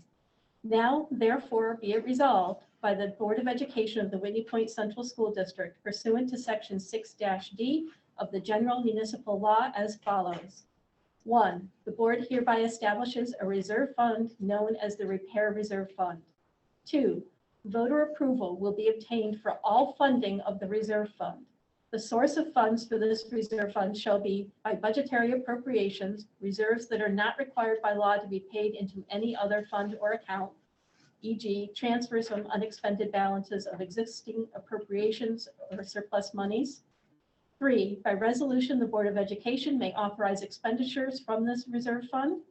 A resolution appropriating money from the Repair Reserve Fund is subject to a public hearing, and at least 5 days must elapse between the publication of the notice of hearing and the date specified for the hearing. In an emergency, monies in the Repair Reserve Fund may be expended without giving notice and without holding a public hearing. To make such emergency expenditure, the Board of Education must pass a resolution approved by at least 2/3 vote. In addition, at least 1/2 of the expenditures must be repaid in the next fiscal year and the balance repaid by the end of the fiscal year after that. 4, no member of the Board of Education or employee of the district shall A, authorize a withdrawal from this reserve fund for any purpose except provided in section 6-D of the general municipal law, or B, expend any money withdrawn from this reserve fund for a purpose other than is provided in section 6-D of the general municipal law. 7, the monies in this reserve fund shall be deposited and secured in the manner provided by section 10 of the general municipal law. The Board of Education or its authorized designee may invest the monies in this reserve fund in the manner provided by section 11 of the general municipal law. Any interest earned or capital gain realized on the monies so deposited or invested shall accrue to and become part of this reserve fund. 8, the chief fiscal officer shall account for this reserve fund separate and apart from all other funds of the district. Such accounting shall show the source, date, and amount of each sum paid into the fund, the interest earned by such fund, capital gains or losses resulting from the sale of investments of this fund, the order, purpose thereof, date, and amount of each payment from this fund, the assets of the fund indicating cash balance, and a schedule of investments. The chief fiscal officer, within 60 days of the end of each fiscal year, shall furnish a detailed report of the operation and condition of this fund to the Board of Education. 9, this resolution shall take effect immediately. May I have a motion? Thank you, Kathy. And a second? Second. Brian? Any questions or comments? Yeah, I have a question. Yeah. You want me to go first and give you a little more detail on that? He's asking. Yeah.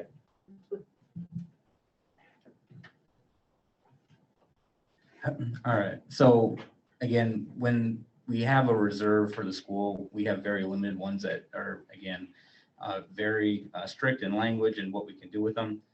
Currently, the school, what we have is our capital reserve fund, and that's money that the school can use for offsetting local share for capital projects. Again, we didn't have a mechanism in case of a major repair to be able to fund that within our school budget. And a lot of other districts do have this reserve fund already.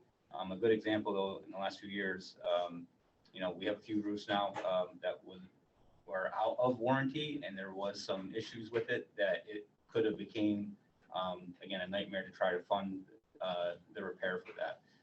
Also, we just, again, at the last meeting, went through our bid for the hot water tank at the TRA, and that alone was $135,000.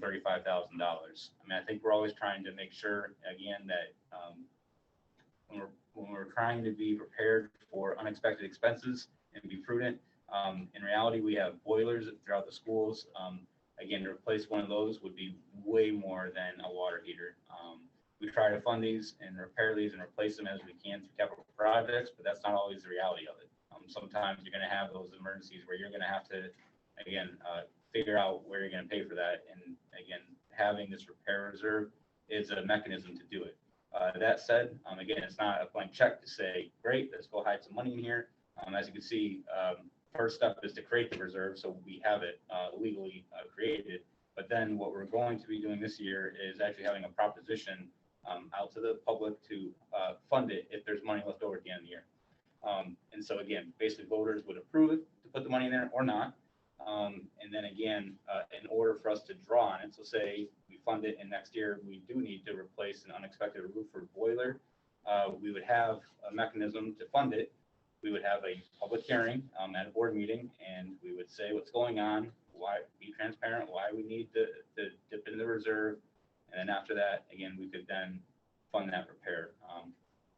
So really, it's again to be prudent. And as you can see, the next resolutions are getting ready for our propositions for this upcoming May. As we always do with our annual bus purchases, we are going to have one where we're, again, putting out to the public to fund this newly created repair reserve, hopefully, $500,000. Any other questions? You pretty much answered, but I'll ask it anyway. So what's the benefit of this one over the regular capital fund? The capital reserve fund is only to offset local share for capital projects. In reality, the capital projects, they could take years to come to fruition, that we're actually fixing something. So this repair reserve is really for an emergency need that needs to be fixed immediately. The capital reserve fund, again, we're offsetting local share of capital projects, but we may not see construction on those for 2 to 3 years down the road. So right now, if we had an emergency, where would the money come Out of the general fund budget, so out of our maintenance budget, we'd be moving money around. You can apply for emergency funding from the state. Again, it's a whole other process. It's not guaranteed. I think Whitney Point, it was before my time, but we did have to do that in 2007. I'm sure some of you guys were on the board, if you remember the process. It was when we had a roof collapse in the gymnasium at the high school, and that was an emergency repair that had to be specially funded through the state. But again, this would basically give us the mechanism to not have to rely on all of that red tape, and we would have our rainy day bank account for that type of stuff. If we were in the position where we had to use it, could we then apply for emergency funding from the state to replace it? Or can you not do that for reimbursement? Yeah, I mean, my understanding is, again, for the state to actually fund those emergency repairs, they expect the schools to be prudent and to have these type of reserves first. So would they fund it? Maybe, but could they potentially say, no, you guys had all this time where you could have done this and created a reserve and had it? Potentially. So there's still that option of applying for it, even though we've started the repairs. Correct. Okay.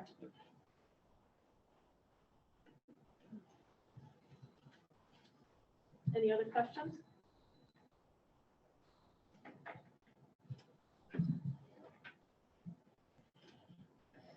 Okay, all in favor? Aye. Any opposed?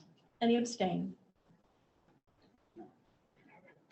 Be it resolved that the Board of Education of the Whitney Point Central School District is hereby authorized to fund the Repair Reserve Fund established pursuant to Section 6-D of the General Municipal Law in the amount of $500,000 to pay for certain repairs to capital improvement or equipment that do not recur annually or at shorter intervals. The source of the funds is unassigned fund balance.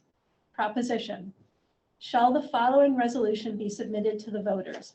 Shall the Board of Education of the Whitney Point Central School District be authorized to fund the Repair Reserve Fund established pursuant to Section 6-D of the General Municipal Law in the amount of $500,000 from unassigned fund balance for the fiscal year ending June 30th, 2022 be approved? May I have a motion? Kathy, and was that you, Eddie?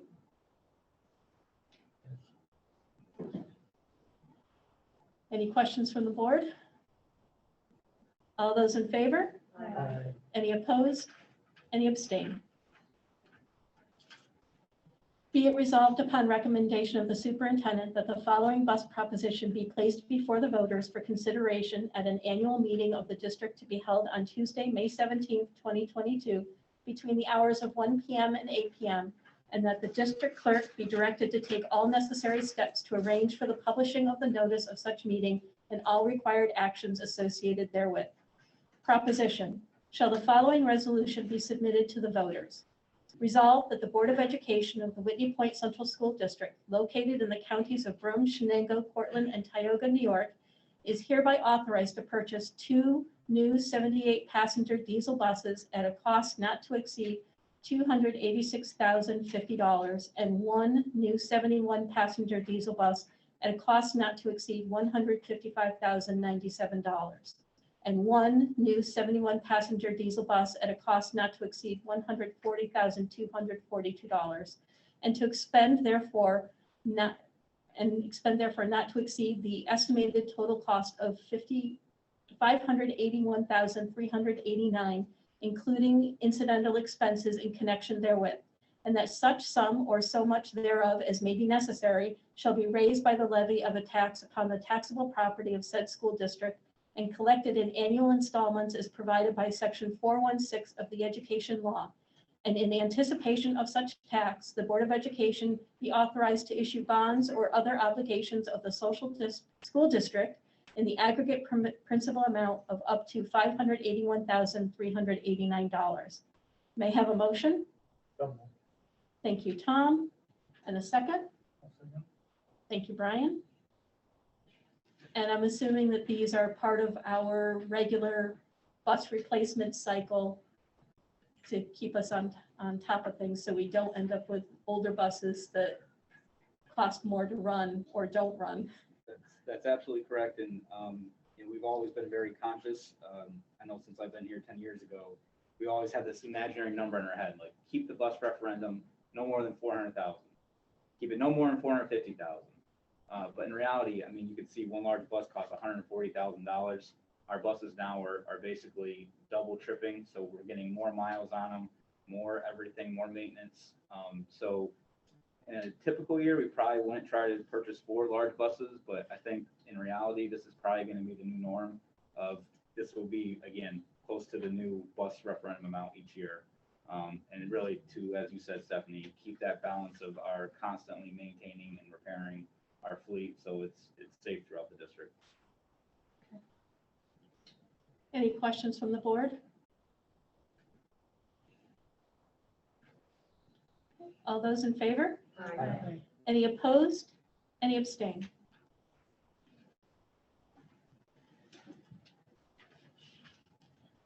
Whereas the New York State education law prescribes the requirements for the annual school board election and budget vote, along with other propositions that may be submitted.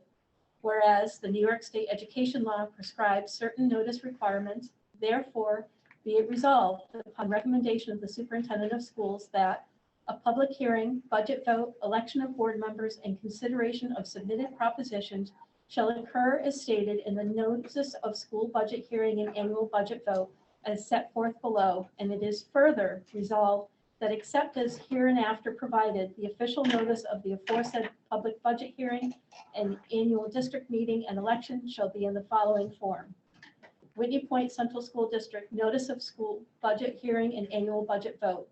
Notice is hereby given that the annual meeting of the inhabitants of the Whitney Point Central School District, at which time will occur the budget vote, the annual election of Board of Education members, and a vote upon certain propositions, including a proposition for the purchase of buses and a proposition authorizing certain capital improvements to the district's property, and to authorize the levy of taxes, will be held at the high school cafeteria, 10 Kybel Road, Whitney Point, New York, on Tuesday, May 17th, 2022, from 1 p.m. to 8 p.m.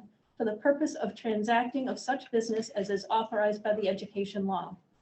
Notice is also given that the proposed 2022 to 23 school budget will be presented at the annual budget meeting to be held on Tuesday, May 3rd, 2022 at 6 p.m. at the high school library, 10 Kybel Road, Whitney Point, New York.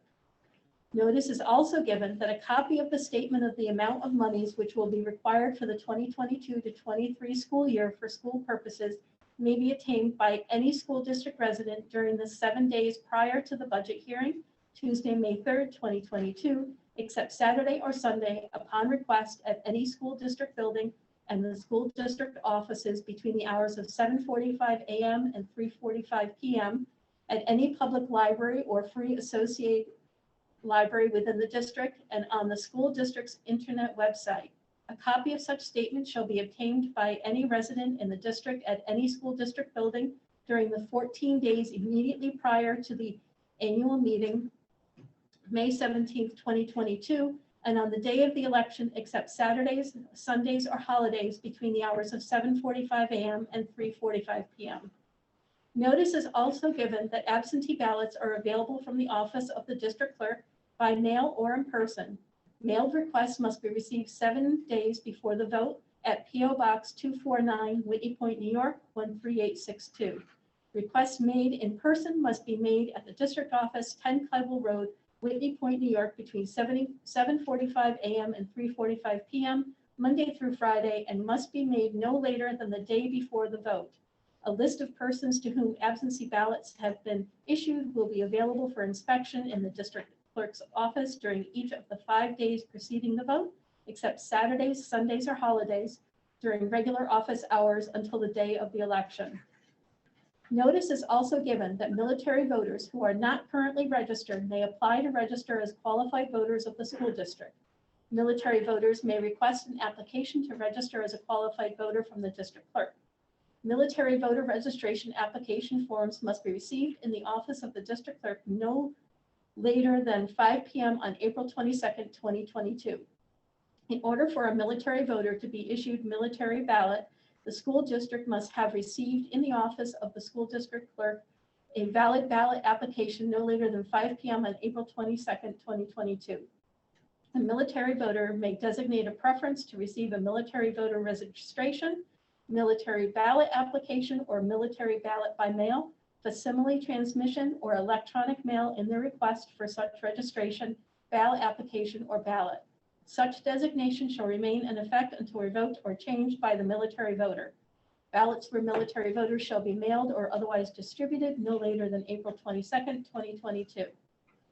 Notice is also given that petitions nominating candidates for the office of member of the Board of Education must be filed with the school district clerk between the hours of 7:45 a.m. and 3:45 p.m., not later than April 18th, 2022 at the district office, High School Building, 10 Kybel Road, Whitney Point, New York, 13862. Candidates must be a citizen of the United States, 18 years of age, able to read and write, a legal resident of the school district, 1 year prior to the election, not an employee of the Whitney Point Central School District, and remain a qualified school district voter throughout the term of office. The following vacancies are to be filled. 1, a 3-year term ending June 30th, 2025, presently held by Brian Jecker. 2, a 3-year term ending June 30th, 2025, presently held by Dr. Christine Whittall. Each petition must be directed to the school district clerk, be assigned by at least 25 qualified voters, shall state the residence of each signer, shall state the name and residence of each candidate and whether such candidates are nominated for full terms or for unexpired portions of such terms. The candidates receiving the largest number of votes shall be declared elected in accordance with the Education Law Section 2018-B. No person shall be nominated by petition for more than one specific office.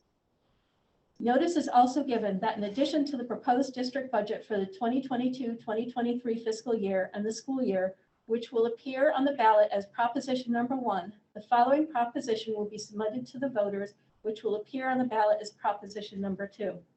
Proposition number 2, shall the Board of Education of the Whitney Point Central School District, located in the counties of Brum, Shenango, Portland, and Tioga, New York, be authorized to purchase 2 new 78-passenger diesel buses at a cost not to exceed $286,050 and 1 new 71-passenger diesel bus at a cost not to exceed $155,097 and 1 new 71-passenger diesel bus at a cost not to exceed $140,242, and to expend therefore not to exceed the estimated total cost of $581,389, including incidental expenses in connection therewith, and that such sum or so much thereof as may be necessary shall be raised by the levy of a tax upon taxable property of said school district and collected in annual installments as provided by Section 416 of the Education Law. And in anticipation of such tax shall be the Board of Education be authorized to issue bonds or other obligations of the school district in the aggregate principal amount of up to $581,389. Notice is also given that in addition to proposition numbers 1 and 2, the following proposition will be submitted to the voters, which will appear on the ballot as proposition number 3. Proposition number 3. Shall the Board of Education of the Whitney Point Central School District be authorized to fund the repair reserve fund established pursuant to Section 6-D of the General Municipal Law in the amount of $500,000 from unassigned fund balance for the fiscal year ending June 30th, 2022 be approved. Please take further notice that any other propositions that are required to be included for vote at the annual meeting shall be submitted in writing by March 18th, 2022, by means of petition signed by at least 25 qualified voters and shall state the residence of each signer.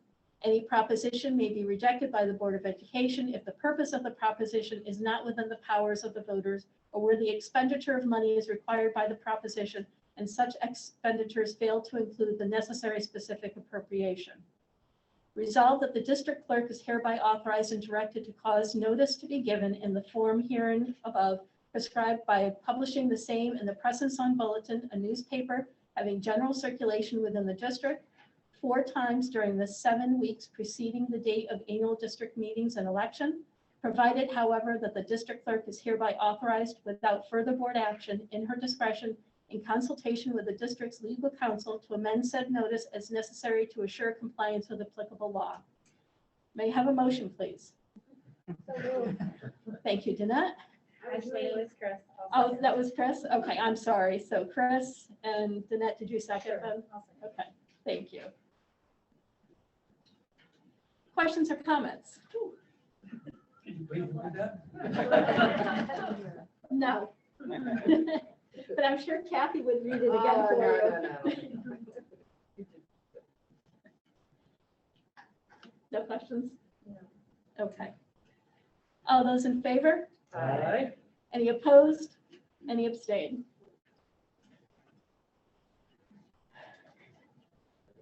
Notice of public meeting and nomination form for the BOCES Board of Trustees.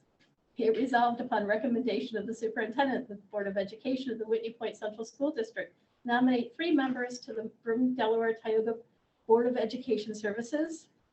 The Broome, Delaware, Tioga Board of Education currently has 3 three-year positions vacant. The board may nominate individuals at large, leave a nomination vacant, or nominate Nicholas Mateus, William Powell, or Sandra Rufo who are seeking re-election for the 3-year positions. I nominate Sandra Rufo first. Nicholas. Well, we have to do one at a time. Yeah, so do I have a second for Chris's nomination? Thank you, Tom. All those in favor? Aye. Any opposed? Any abstain? May I have a second nomination?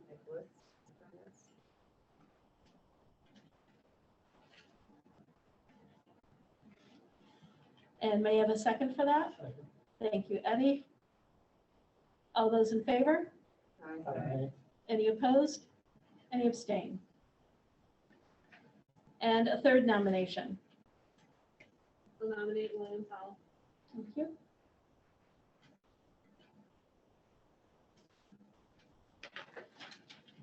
And do I have a second for that? I'll second. Thank you, Brian. All those in favor? Aye. Any opposed? Any abstain? Donation. Accept the $500 donation in memory of Colleen M. Lindow. May I have a motion? Thank you, Danette. And a second? Second. Thank you, Eddie. Any questions or comments? Is the donation being designated yet, or? That's next. Oh, that's right. I read that. Okay. All those in favor? Aye.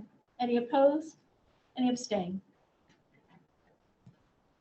Approve the establishment of the Colleen M. Lindow Memorial Scholarship Account.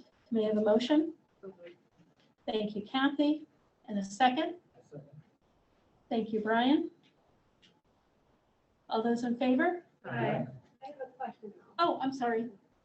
Maybe Zach can answer it. How does the endowments work here? I mean, at the college, it's very different, so I'm just kind of curious, how do they ensure that the money will grow and how much they give out and all that?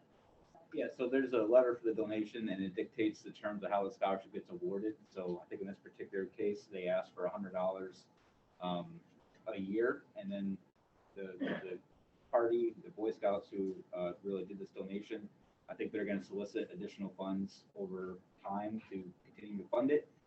But because they gave it to the school, we keep it in our TE accounts. It's separate from our school budget, our general fund. And we are a little bit limited in our investments. We're not going to invest in stocks or anything risky, but we basically do certificates of deposit. So we do that with all of our scholarship accounts. And again, interest rates aren't great, of course, they're going up a little bit, but what we do is we pull all that together, we get a CD, and then we divvy up the interest kind of like on a weighted average. So it is at least getting a little bit in. A little bit, yep. Thanks. Any other questions? All those in favor? Aye.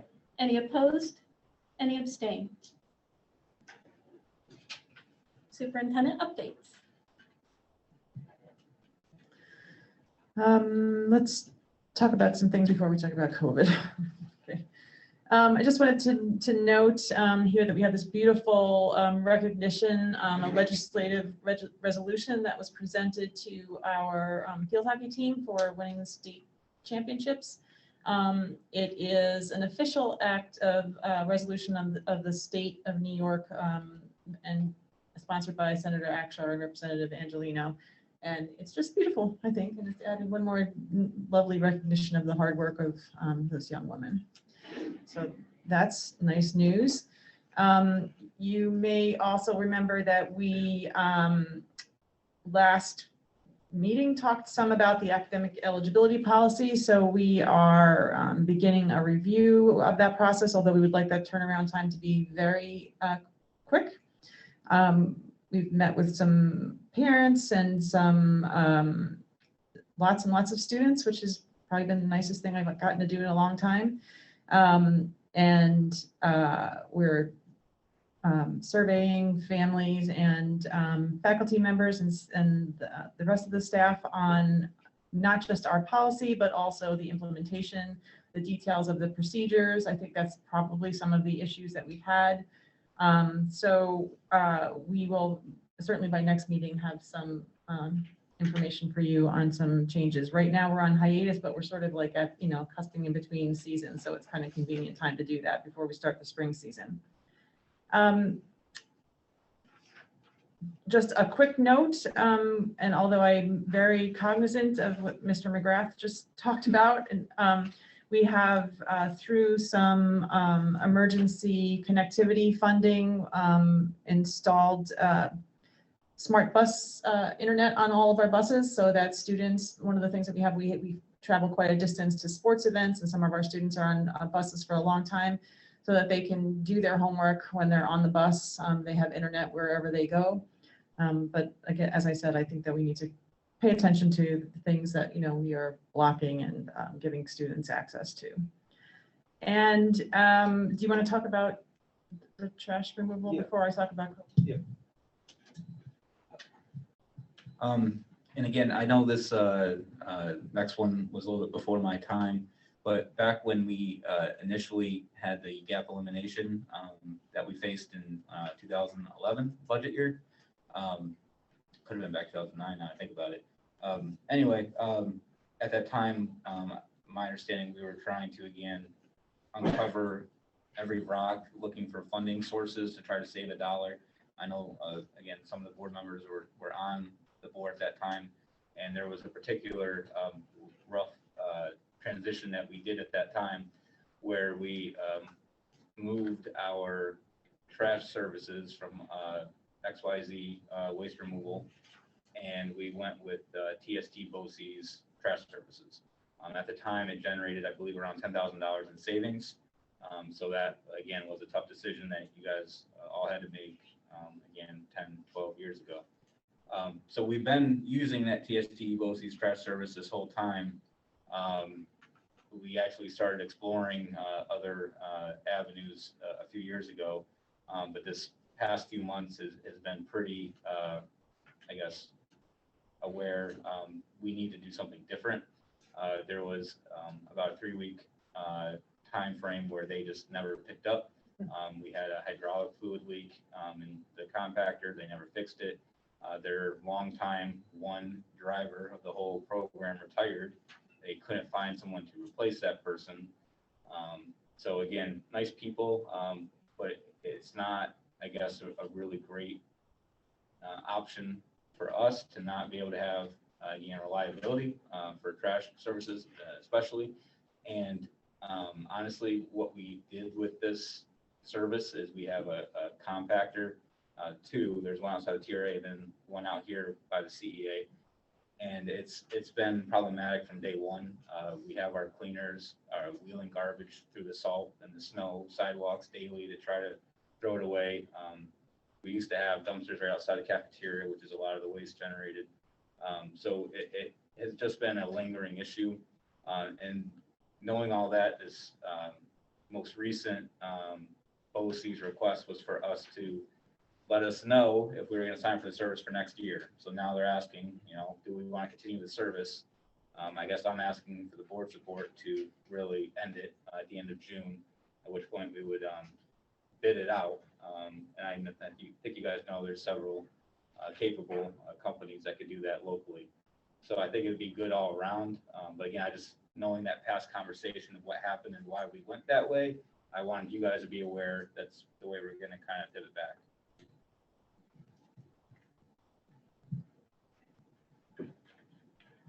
I certainly think that we need to explore other options if it's no longer even somewhat working for us. Yeah, and the cost savings are nowhere near what they were. Well, that gap is really close significantly. So if we were under contract and they weren't able to meet their end of the bargain, their contracted agreement, did they have to pay restitution for anything that we had to pay or we incurred, or like, how did that work? We ended up throwing away a lot of recyclables, things like that. Yeah, well, you have to do what you have to do, we have a Bert Adams dumpster, it's a long one out by the pole barn that got filled up. It was hard for the maintenance supervisor. I know he advocated strongly that we go this route, and I know when I had Terry Deans here, he also, we actually did explore doing this a few years ago. It was right around the time Bert Adams and Taylor had some crazy collusion thing happen, so we kind of abandoned it. But I think that's all worked itself out, and it'd be nice to go back and explore that. So I'm sorry, but I mean, did they have to make it right? Did they cover anything that? Nope, there was no coverage or just a lot of apologies, and that's kind of how it went. And Well, in reality, yeah, I mean, sure, I could reach out and see if they would do anything, but at this point, I don't think they would, but I could definitely reach out. If they're not upholding their end of the contract, though, are we obligated? It's been resolved. It was a 3-week gap that existed before, and that was, again, a couple months ago. I think it's changed. That's from my experience over the years. And do we have to wait until June to bid out for new? Technically, no. I was originally thinking that's what we would do. It makes sense to honor that, and it takes some time to bid it out appropriately. So we could definitely start the bid process and have it effective like July 1. I think that's very reasonable. But are we looking to terminate it right now? No, I meant, can we start the bid process now instead of waiting until absolutely. the end of June and then doing the bid process and not have garbage removal? And actually, I wanted to talk to you guys first, and then I'm going to basically give TST BOCES notice tomorrow that we're going to discontinue it. And then I'll work with our CBO to start working on the bid package. I think it's a good time too, because a lot of the garbage companies are actually raising fees right now, so we're gonna get where they're gonna be at and not where they're gonna go. Yeah. Because the landfill raised their fees too, so. Yeah, I think it's a good move all around. Now, this past company was through BOCES. The one we're currently using, yes. Previously, there was. Bid out through BOCES again? Bid through BOCES? No. BOCES, TST BOCES actually offers a waste removal service. So that BOCES has the capacity to, they have their own machinery and things like that for the compactors, they own it. It's basically their service. Ours does not operate trash service, so that's why we contracted with TST 12 years ago again, to really try to save, every dollar we could at that time. And that was refundable, but that was fundable as well. I don't know what was promised back then, but That's it's what actually was not, promised it back then. was actually never aidable service, which, all the more reason to expand it. Because I do believe that we were told by them that it would be aidable, so we would incur even further savings. I'm positive that was mentioned. Yeah.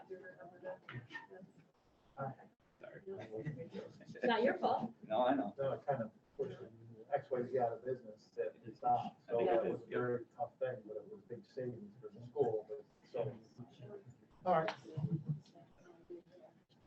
Joanne, I have a question on the internet on the buses. Could I ask that really quick before you move on to the COVID conversation? When is this going to be on while the kids are traveling from and to school, or just when they go on trips? Like for It's all the time. really, they're going to be plugged in all the time? Well, they don't have to be, but. I mean, personally, seeing the kids never unplugged as much as they are already. For the kids who don't have phones, who rely on Wi-Fi, that might be the only time on the bus where they have to maybe talk to a friend or look out the window or read a book.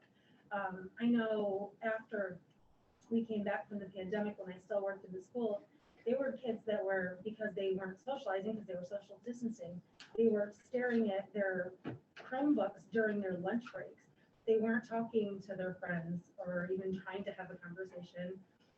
They were still plugged in. And I just feel that they've been plugged in so much. Even when we came back, instead of, we don't use paper, we don't, they're always on their Chromebooks to do their jobs, that personally, my daughter, she wakes up, she does her morning work like during her breakfast at home.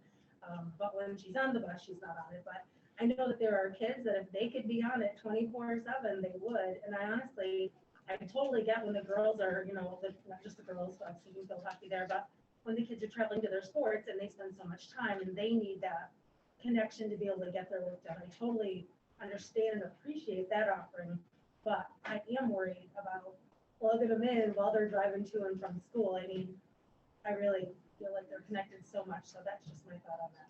Yeah, it is kind of a double-edged sword. We do have some kids who have like an hour ride each way, just without even sports. So for those kids, it's time that they can actually get their homework done instead of having to sit quietly. So I agree with you. Kids are on screens way too much. But do you think they're actually going to do their homework? Well, I don't know. Watch YouTube videos and TikTok or whatever else they can get on. Well, that's I know my again, kids, I think that's to Mr. McGrath's point, and so I think that's something that we need to. That's Yeah. concern of mine too. Yes. Thank you. And then before I go into my thing, take a minute to look at the beautiful artwork there behind you. It's just incredible what our students can create. And there's some that's flat there. So before everybody leaves, I hope they get a chance to do that. All right, so let's talk just a quick update, not super quick, but on COVID. A lot really has changed in the time since we last met. There have been some really pretty significant changes in the approach to managing COVID. You may know that we've spent the better part of the last really 2 years now being told that we had to work as almost an arm of the Department of Health. We were communicating, all the quarantines and the isolation orders for all of our students here in school. And then very recently, the overall approach has changed, and we've moved, I think, because people are realizing that this is not going away and that we're now not talking about a pandemic, but we're talking about living with infectious disease. And the shift that's happened is very clearly evidenced in our local health department, where they have said they are no longer issuing orders other than through an automated system. They are not doing contact tracing and following where people are going as they were for the whole rest of this pandemic. That we have moved, as you've seen, we've given testing kits out to move to just give people the tools to care for their health on their own. We, though, are sort of in a little bit of a middle ground, and that there have been many conversations happening between the lobbying that happens for chief school officers goes through NISCUS, that's our organization, and the teachers unions, they have representation in with the governor as they lobby for the intents. They do that so that individual superintendents don't have to put their district at risk and make statements that might be in contradiction of what the rules are currently in place. The whole masking and other mitigation strategies that are given in our directions on how we can run school and how we have to have our reopening plans are all very connected right now. And so our understanding is that our representatives in our organizations are advocating for a thoughtful offboarding from all of this that needs to be all of the rules have to be reassessed, and because they're all contingent on everybody being masked all the time. So we've got to have a wholesale change to all of that, because we can't say that if we're not masked, then everybody has to be back to 6 feet apart, and because we can't run school that way. In addition, as you know, there are many lawsuits currently around the state, all around the country, but around the state, because we have these rules in place. And at any time, things could change pretty rapidly. We also have a number, within our school system, within our school community, there are many people here who have vocalized their very strong feelings about this issue, and there are many other people in our school community, families, employees, who feel completely differently, and they feel that everybody needs to be masked in order to protect their health and welfare. So it's a very difficult issue, and I don't know what the governor's thinking or not thinking, but I know that our representatives are advocating for, we have to have comprehensive change, and we need to have an off-boarding procedure, and that we are told that's going to happen relatively soon. So there's been a pretty significant shift pretty recently here.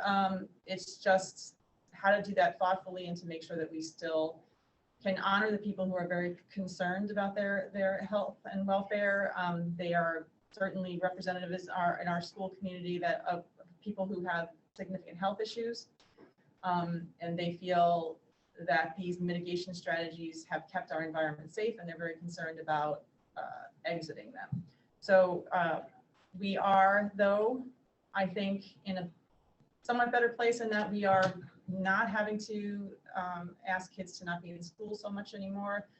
We are shifting the responsibility to families to make decisions. If their child is not well, they don't come to school. Just like if it was an influenza outbreak. That's, the direction that we're going right now.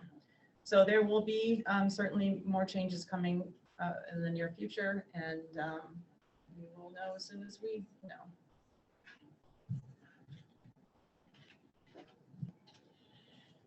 That does bring us to our second opportunity for comments from the public.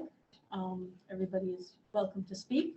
Please remember that the caveats that I read at the beginning still remain true for this section here. I'm going to turn off my mic because apparently it interferes with that one horribly.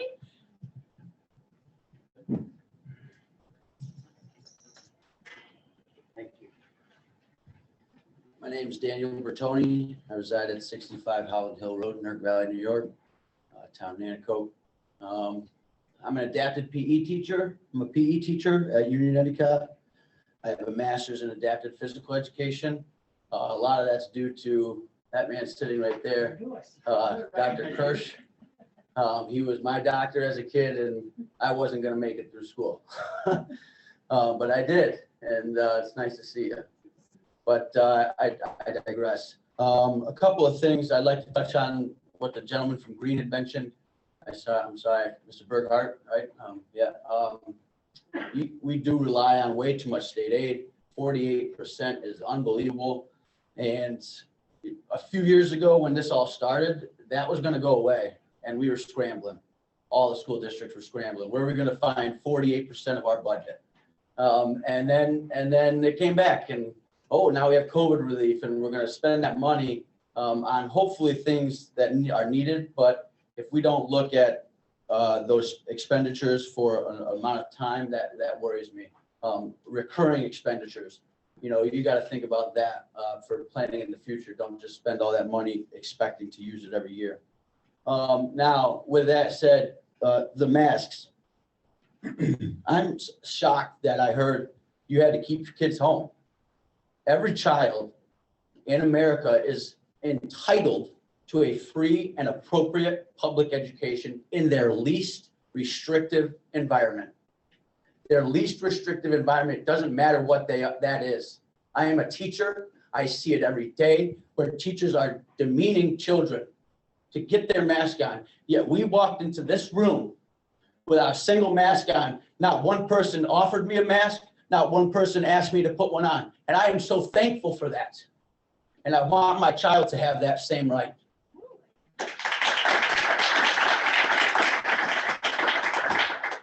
We have stood here and I have contacted personally our Fred Akshar and Joe Angelino and Donald Lepardo and Jason Garner and Ms. McFadden at the County Health Department. I have reached out to them to no response. Fred Akshar responded and Joe Angelino. Donald Lepardo responded too, saying our hands are tied. It's coming from the governor. Well, it's time to come from us. It's time to come from you. Stop telling teachers to tell the kids to put masks on. Tell them it doesn't matter because we know it's true. We know that masks don't work. Yet we have to be afraid of who we look around to. You have to be afraid that you're on camera in a public meeting to have your mask on. It doesn't have to be that way. And that's all we're asking for our kids. And I thank you for your time. I thank you for your thankless job. And I thank you so much for this opportunity to do this in person. I yield the rest of my time.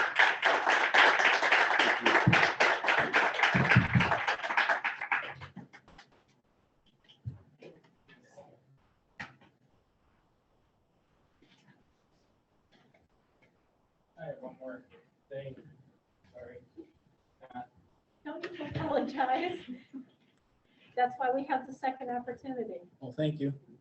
So to follow up with this fiscal responsibility and understanding and more of a question where with the $500,000 reserve fund,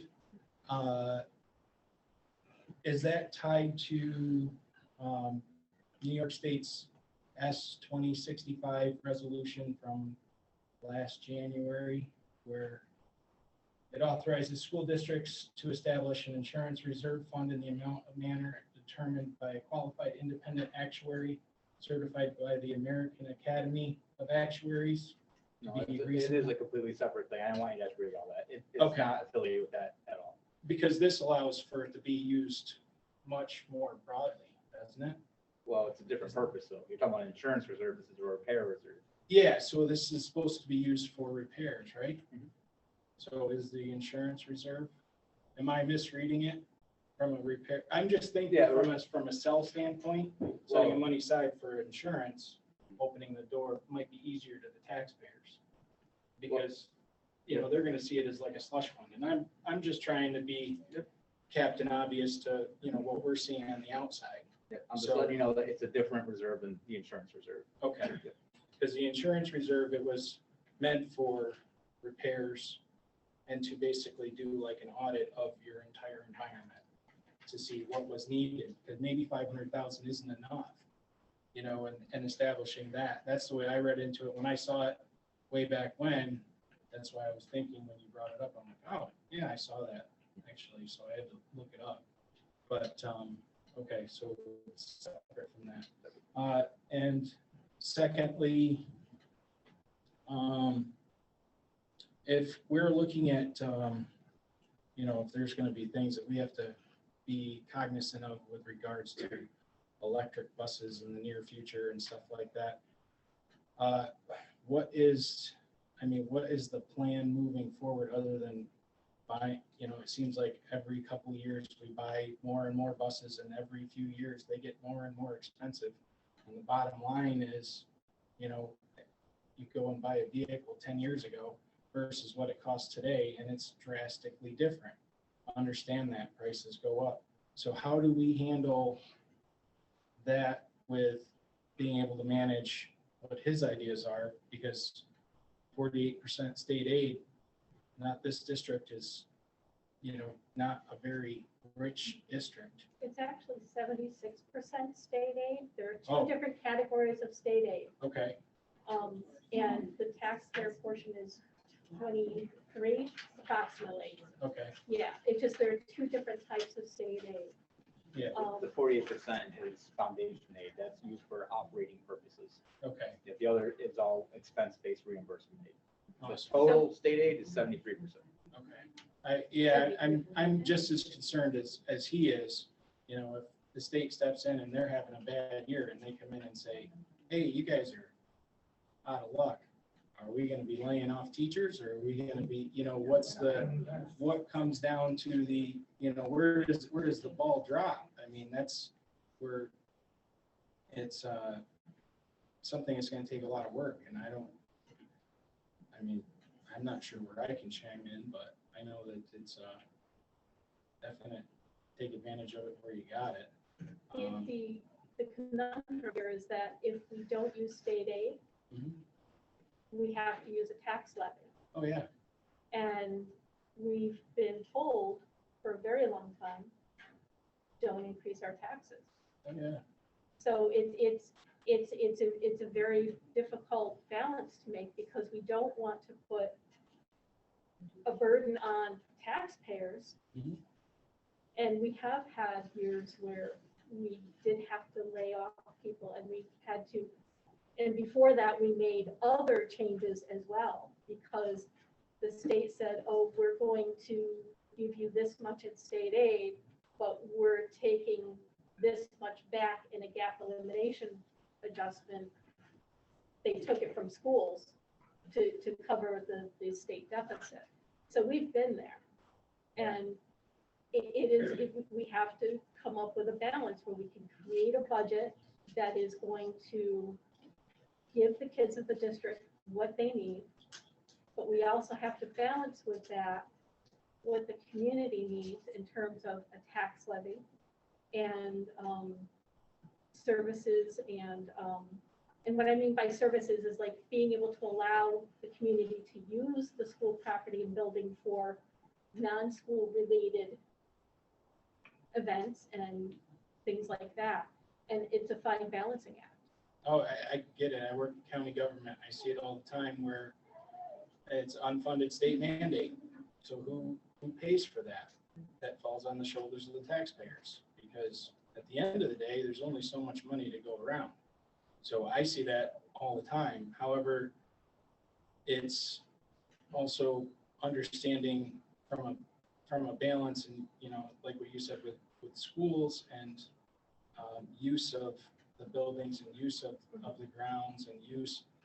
If anything, over the years, I've seen less of outside. I'm on Scouts. I'm on the committee for Boy Scouts, and probably going to be taking over some of the duties for Colleen, and God rest her soul. And that's true. The last couple of years, we have had to restrict. We have had to restrict usage of but before, 2020, we had Scout troops meeting here, both girls and boys. Yeah. And well, I've also seen, where even being able to have these groups utilize some of expansion into maybe even buses and busing, and where they do fundraisers to go on a trip to Washington, D.C. or something like that. It's above and beyond the school. And it's great to have the school as like a community and understand that there's a cost associated with that. But it's these environments, these outside groups are still part of the community. Yeah. And having that ability, the consensus that I get outside in these groups is it's not worth the trouble.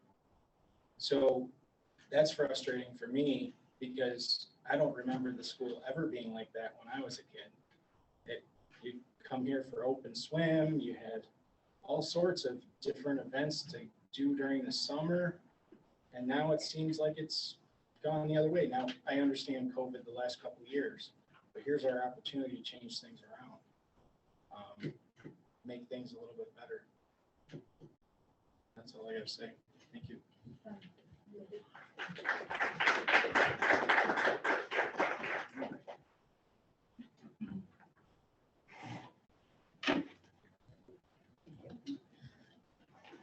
Hello, my name is Charity Davis. I live in the village. Been here for about 10 years. I have 8 kids, 2 have graduated, 2 are still in the district, and one hasn't been in school yet. My other three are now homeschooled. Most recently, my son Gavin, who up until Friday was in 10th grade here, he just came homeschool as of Monday. He was diagnosed a couple years ago with migraine with aura. The masks have compounded that. And with his asthma, he's almost dependent on his inhaler now, his rescue inhaler. I worked in healthcare for 20 years in various stages of nursing. I left at the beginning of COVID, became a registered daycare provider. And I can honestly say, I have never seen children's immune system be so horrible in my entire life. The strangest colds, stomach bugs are ridiculous. Every little germ. These kids are getting sick. Their bodies can almost defend nothing at this point, and we're trying to defend them against the worst disease in the entire world, in history, COVID. We want them to be able to fight that, but they can't even fight a common cold at this point. My 8-year-old son, very athletic, he was in 3rd grade. You made a point about kids having to be 6 feet apart if they're not masked, but he couldn't understand the kid sitting 3 feet from him with a mask on, and was constantly complaining that he feels like he can't catch his breath trying to talk to his friends with a mask on. That's why he's home. I already explained with the 16-year-old. My 4th grader is just terrified that he's going to come to school one day and they're going to try to give him a vaccine. He will not come to school anymore because of that. He is terrified that they're just going to give him a shot. I've told him that that's not the case, but you're trying to explain that to somebody while he sees kids getting the vaccine in the nurse's office. I don't know where that came from. Maybe it's just his imagination. Maybe it's not. My second thing, though, is sports.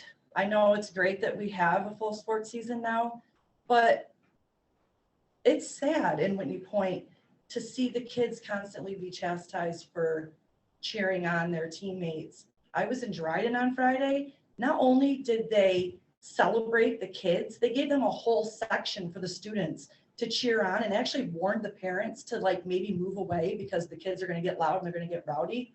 That was amazing. I felt the spirit in that school that I haven't felt in this school in years.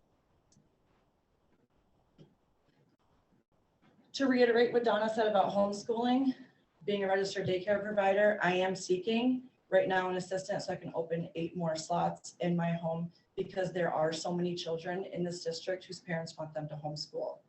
That is what my goal is now, is to help as many parents as I can to homeschool their children in any capacity. And when I'm done helping those parents, I'm going to come here and I'm going to try to get one of your guys' seats. Woo!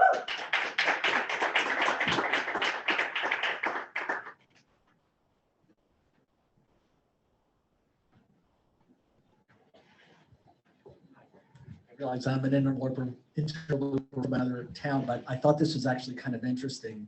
Last week at the Vestal School Board meeting, they brought up this idea of the 2037 goal of all of those electric buses. And I thought, oh, that's probably something that just Vestal wants to do. And I just thought with the budgets that they were talking about, how in the world are they going to afford this? And then I looked later to see, well, the cost per mile for electricity, giving kilowatts per hour cost versus the diesel cost in miles per gallon. It is half the cost with electricity, but it would take many, many years to make up the cost, because I found that while the buses you were talking about are $150-something thousand for these diesel buses, it's $400,000 per electric bus. So I thought it was just something crazy that Vestal was doing. So I'm curious, is this a mandate, this 2037 goal for electric buses? It's in the governor's initial proposal. Oh, it's a proposal, okay. Because if there's ever a time to look at a risk benefit, cost benefit, and get all the school districts together, because there's no way that Vestal is going to be able to really afford it without getting rid of a lot of teachers and staff to afford these buses. I strongly recommend that all the superintendents get together and just discuss it and just say, hey, is this a good idea? and maybe push back and be an advocate for the school. And again, I'm taking up too much time. I'm not in the area, but I appreciate your time to hear that. Thank you.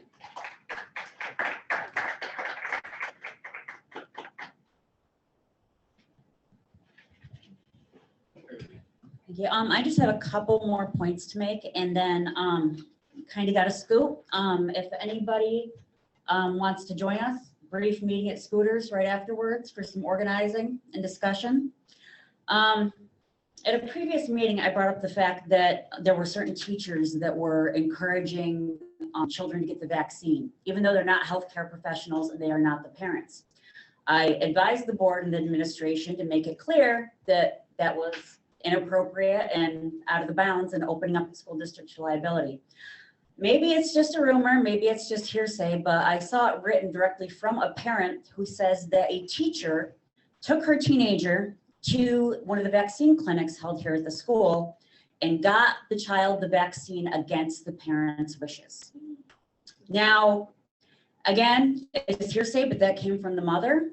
If I was that mother, I would be owning this district and I would be holding everyone, administration and board, personally liable. Again, not saying it's happening, but holding the vaccination clinics here on school property while kids are here at school opens up the district to that kind of liability. It enables stuff like that to happen. So you might want to rethink allowing vac sites to happen here, because if that does happen, as it allegedly already has, big legal trouble for the school district. I also want to comment on Ms. Sexton's comment that there's a lot of people worried for their safety and wanting to protect themselves and have vulnerable adults. I'm not saying that's not true, but where are they? Where have they been in these meetings? They would still have the choice to mask if they want to. That should be their choice, but it should also be our choice to let our kids breathe. That's not a choice that a couple of people with their own issues and their own paranoia can make for our children. They don't know our children's medical conditions. And like I said before, the only reason my last child is in school is because he's special ed and has a shield exemption. I'm teetering. I'm this close to wanting to pull him too. Now, I don't know the exact numbers. I mean, I know the school gets, 5,000 plus in COVID aid for each child, but I think the aid that they get for each child just straight across the board is just under $25,000 or $24,000 a year. So how much more of the budget is going to get whittled away the more of us pull our kids? We are looking to organize to make sure that this board is full of people who respect our wishes.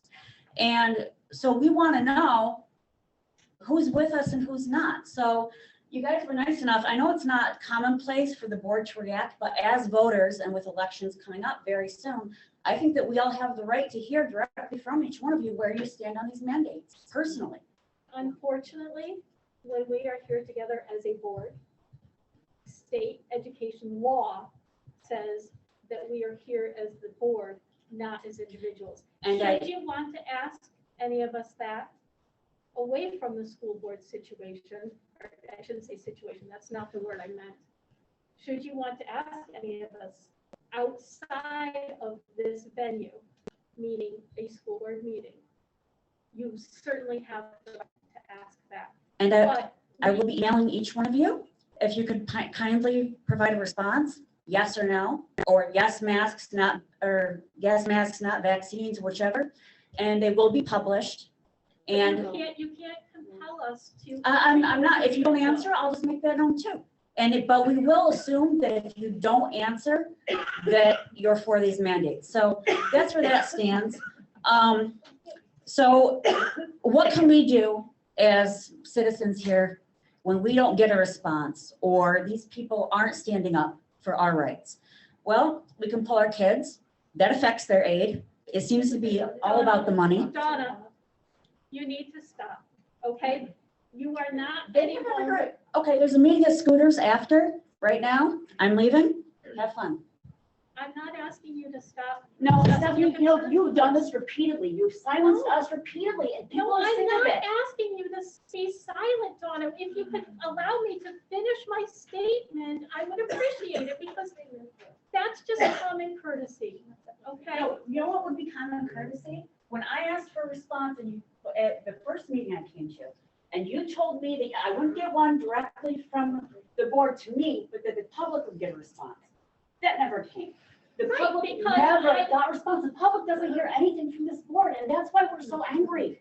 And That is why we're done with this. I understand. And that, I was, but I, this is why I will not run for board, because I cannot handle dealing with this kind of silence, this kind of inactivity, and this kind of incompetence. It's frustrating. It's against everything that I stand for. And you guys can finish your meeting, you guys. Donna, could you please allow me to finish a statement? I am not asking you to stop speaking out. You are encouraged. What I am asking is to not get personal against the individual board members. We are not getting personal against you. It's not a personal question, it's a political question. We're voters. We need to know where these people that we're supposed to vote for or against stand.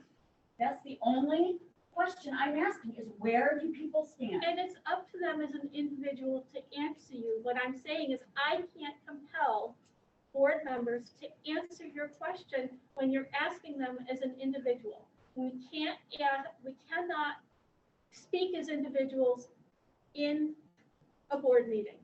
If you want to email us, I can't compel people to answer. That's all I was trying to Okay, say. but I'm not asking you to compel them.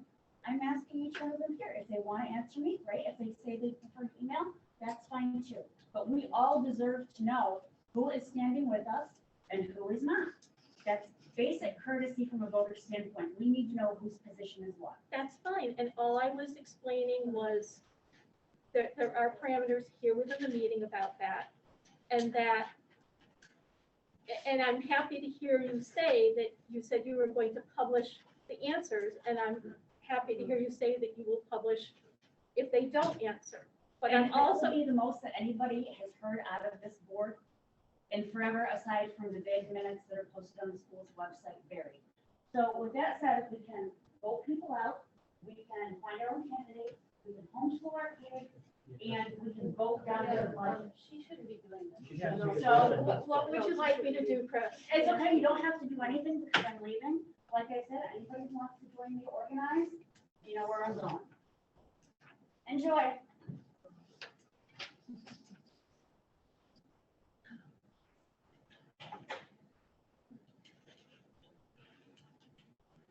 Hi, Linda.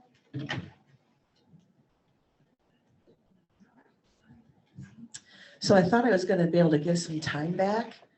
Not going to happen, just because so many things come up during conversation, and I might jump around a little bit. But I found myself in this role of feeling like an educator.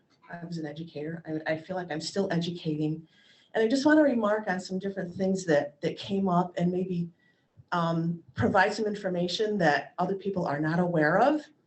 And I want to thank everybody for coming out tonight and learning and being supportive. And I want to reiterate, from the beginning, I have told you that I'm here to support choice. That's all. We're not here to rip people to pieces, but there are these concerns, and I'm going to state those concerns because our rights are being violated. Kids are being harmed, people are being discriminated against. So what I'd like to do is give more information out. And then at the very end of the meeting, the board is free to comment if they wish about anything. And I happened to be here the night that the basketball moms were here raising concerns about the academic eligibility policy. And people, thankfully, I think, agreed with what they were saying and said so. That was awesome. Nobody made them say anything, but they offered it freely. So I would just say that if somebody wants to offer an opinion or something freely, that they shouldn't feel threatened if they want to do so. And after having been in Albany, it's nothing is transparent anymore. What is happening in Albany is a travesty. Our governor in August slapped these mandates back on the kids for the masks in school and other places. She had no executive power to do that, none. So now she is working through the executive branch agencies such as State Ed and Department of Health. And the Department of Health had this committee meeting, which was the one I attended. What they're doing is they're circumventing the legislature. They extended the mandates. Did you all know that? And if they, in less than 60 days, if the Department of Health goes ahead and puts their rubber stamp on it, which is exactly what they're going to do, these mandates will be permanent. Permanent. And there's been no vote, no discussion in the legislature. There is no voter record for any of us to see, for the people that we elected and sent to Albany, that, gee, they, number one, they don't get to vote. And then two, we don't get to see how they vote. It's ridiculous. You are our last chance. And we're here to say, we are with you. We will do anything we can to help you. People that are afraid to take masks off, my dad was in the hospital and a nursing home for an extended period of time. As a patient and a resident, he did not mask. Only the visitors did. So what's the big deal? I mean, whether you believe they work or not, if you believe they work and wear one, you should be fine. It's all this psychosis that these people are in. The shots, you have to know that they're going to mandate the vaccine for kids. Because Hochul has said on more than one occasion that taking the mask off the kids is going to depend on how many of them get vaccinated. Where have we heard that before? Get the shot, take your mask off. Did not last very long. It doesn't follow science. It's an outright lie. We discriminate against people that aren't vaccinated and make them test weekly. When we know you can get it and you can give it, vaccinated or not. That is flat out discrimination. I do need you to finish your thought. Okay, so if anybody feels like they would like to comment, I was wondering if they do support choice, particularly in regards to the science. Are you concerned on the process that's happening in Albany, where nobody is getting to have a say in any of this? And I think I really am interested in whether you're willing to work with other districts and possibly our county executive, as they did in Nassau County, to drop these mandates. Because there are people here that are going to help you. I'm going and meeting with Lee Zeldin tomorrow. This is the only meeting I come to. So, yeah, I would just, I guess I'd like to know who I can go to let them know I can help them the most, who wants the help the most. Is that a good way to put it? Thank you. Thank you.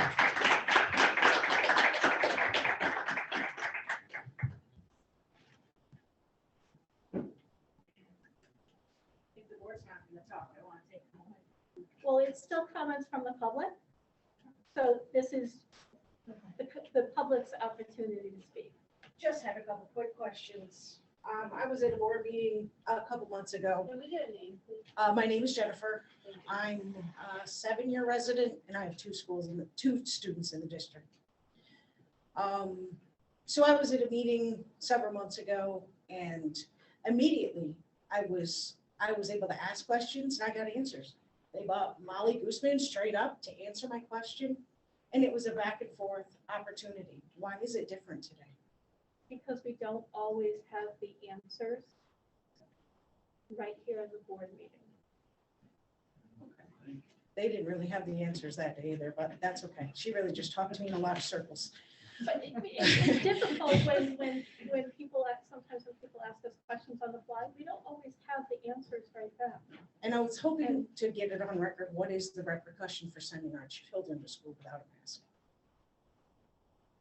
Because I've heard two different stories, so. I don't have that information. Does anybody? Molly, my student is in the CEA. Can you tell me what the repercussion is? Is she still here? There you go. So just like the conversations I've had with parents on the phone, you know, our goal is to make sure we maintain safety. So we're encouraged to make sure that the students are following the mask mandate. The students who move in without a mask on, they are not in trouble. We have a conversation with the parent. Our kiddos in our building are little. I would not have that conversation with the student. That puts them in a pickle. A spot between the parents drive to the cars. So I would call the parent and ask them, can you consent to have your child please wear the mask, because it is what we are encouraged to do in our district. All the parents I've talked to have said, yes, I consent to that. I understand you guys are in spot, but I'm frustrated and I want it to be a statement that we're mad and we want to change. For those folks that I've talked to about it, we've had a nice conversation. I've talked to Joanne about each and every single person that has had a concern so that she's aware. But I haven't had anyone say to me, my kiddo is not wearing a mask. I'm saying it now. What's the repercussion? I would not penalize your child. So she can come to school tomorrow without a mask. And I would have a conversation with Shannon and Joanne, and we would discuss what do we need to do to move forward. Because the concern is, and could that happen right here, right now? No, the conversation is larger than, where we have to talk about how does that affect other students' sense of safety in the classroom, and also other parents' then potential desire to want to drop the mask, and those folks that aren't feeling safe about a student seated next to them that's not wearing the mask when it is a mandate now. So it turns into a conversation and a dialogue. So Molly, we don't have the answer Molly, right now. So we don't. well, this is public comment. It's not question and answer time. And Okay. and if That's there are quick answers, I encourage that. What I encourage you to do is to have a discussion with Molly tomorrow. Yep, that's Because that is what we tell, that is one of the things we say in public comment, that we do ask that you, that the specific questions of a specific nature should be directed to the appropriate office during school hours. During school hours. That's Yeah, perfectly fine. and so that's what I asked. Well, we want to hear what everybody has to say, and no, we don't always respond right then, but we hear it. And so I really need you to stick to public comments right now of his. That's fine. No, that's fine. We'll move on. And then you said you're advocating for the situation to resolve the problems that we're having, whether it's pro mandates or against mandates. You said you're advocating. How is that being done? I don't think I said that we were advocating. You absolutely said you were advocating for us in trying, actually it was Miss Sexton when she was talking about COVID restrictions and the changes. And she said that you were advocating for trying to get a resolution in all of this. How are you advocating? And so I believe I think you heard me say was that we have organizations that advocate for at all, it's all the powers that be, they meet with different groups, and there are groups that represent like superintendents or teachers associations, and they meet and they negotiate or lobby with the government agencies for the interests of the schools, either the teachers or the superintendents. So that's their job, is to advocate. So nobody here is actually advocating So for anything. so what I said was the reason we have these organizations is so that they can represent as a whole, so that no school district is left, stand on their alone vulnerable. So nobody in our district is actually advocating anywhere for our children at this point. So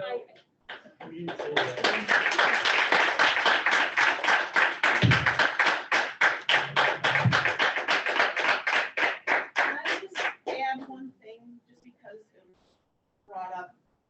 Ms. Sexton was talking about the superintendents and that kind of thing. A representative from the Board of School Superintendents was at that committee meeting. Still masked. And I'm still, they listened to him. You could tell by the body language of the people that were there. They actually sat up and listened to him because of his title. He advocated for choice. he asked the committee not to make school boards of education pick all masks or no masks, but he advocated for choice. And that was the official position that was sent from the Board of Superintendents. So I thought I'd throw that in.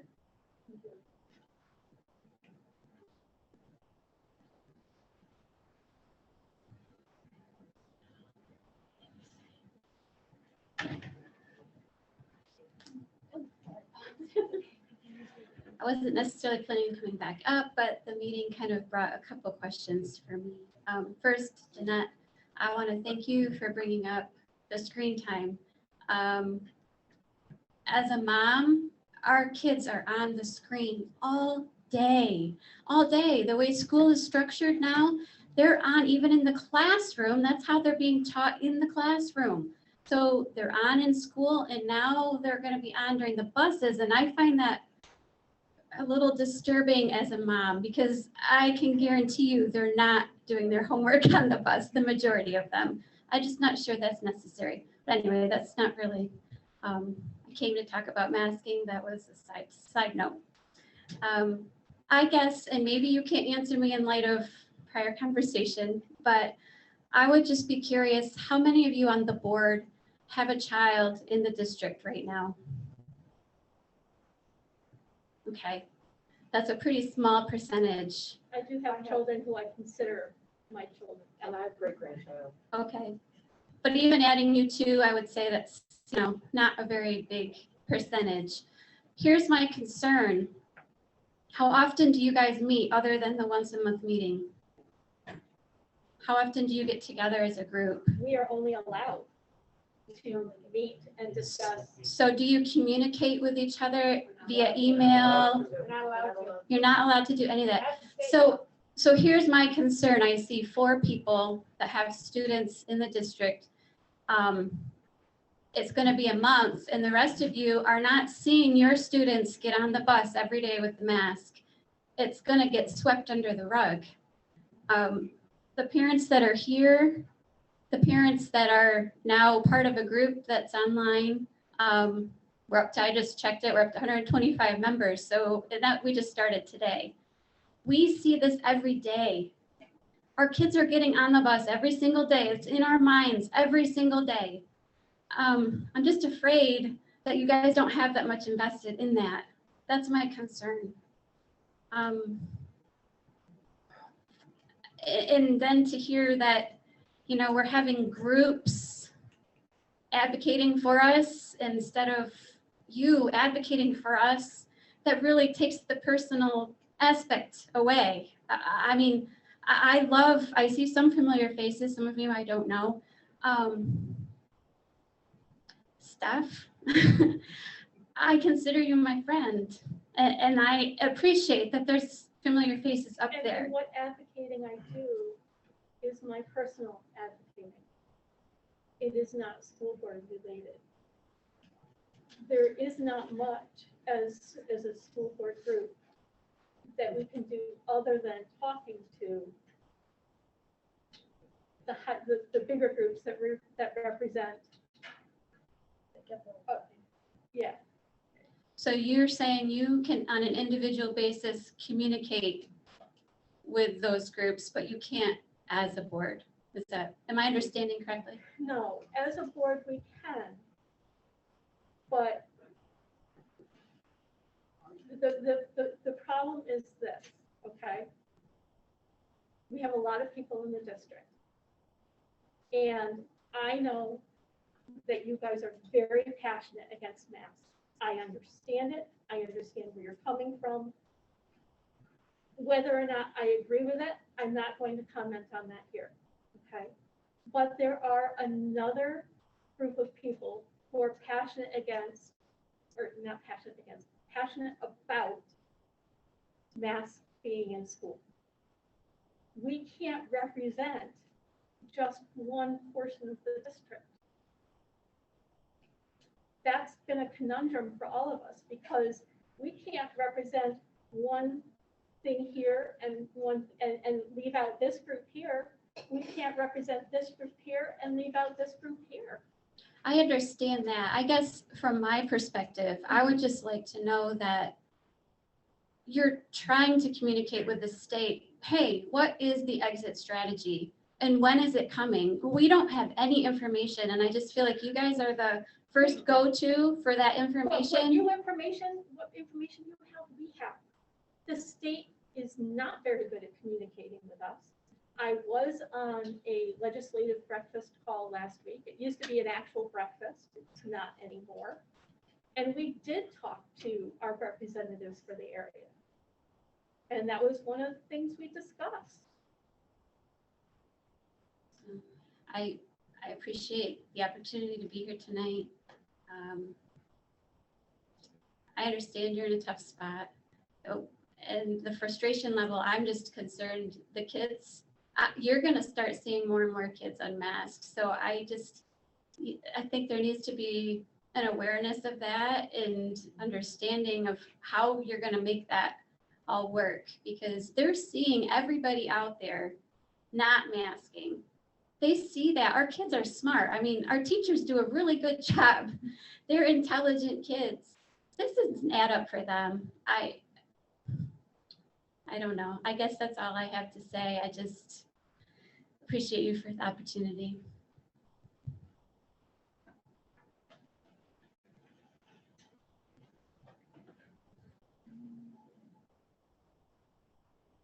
Is there anybody else?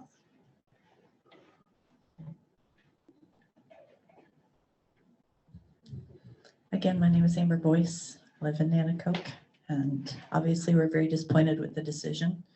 I've got a couple questions. I'm new. There hasn't been a decision made.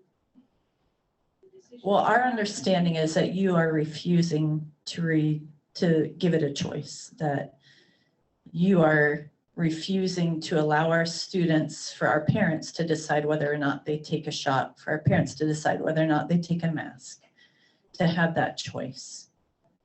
Is that not what was being told to us? Can our kids come to school tomorrow without a mask if we tell them it is not a health benefit to you to wear a mask? Or if it is their least. Will they get kicked out? Will they get pulled into the principal's office, or will they allow the governor to come and arrest them if she wants to do that? And if not, we're just going to move on with educating the kids the way that they need to be educated. We are bound by law. To a law that's not a law? It's not a law. May I please finish? Can we have a microphone so we can hear you? I would, except if I turn mine on, it's going to start squealing and then nobody will hear anything. Okay. Schools are bound by state education law to follow the rules set by the state education department. That is a fact, okay? It has nothing to do with funding. It has nothing to do with aid, only in the aspect that we are required by law to follow their rules. The state education department. That's what makes us. Step down. That do not follow that. What are their? There are no schools who are not in New York State who are not following the mask mandate. Yes, I know that there were schools that after the private schools, we're talking public schools. Okay, we are a public school. I know that there were schools that said after the first decision on the lawsuit in Nassau County said that they were going to make masks a choice. However, when that decision was overturned, they all had to go back to using masks in school. None of it. We didn't decide that. We literally stayed the course and kept our kids masks. But it was never decided that masks were a choice. It was decided that mandates are unconstitutional. And I want to know who's enforcing. That's what's happening. Who comes into the school and enforces the mask mandate? It is the county health department. So unless there's a county health department official here and there is nobody enforcing it. And that is true. I have not at any point interrupted any of you while you were speaking. I was asked a question. I am trying to answer, and I would appreciate the same courtesy to finish my answer. Okay? I am not saying that is a mask mandate. Right now, New York State Education Department has a rule that we have to require masks in school.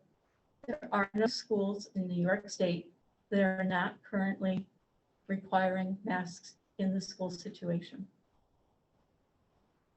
All those who said after the first decision in Nassau County that they were not going to require masks have had to go back to requiring masks. Okay. We are following state education law that says we have to follow the rules set forth by the state education department because we are a public school. I am not saying that this is a mandate. However,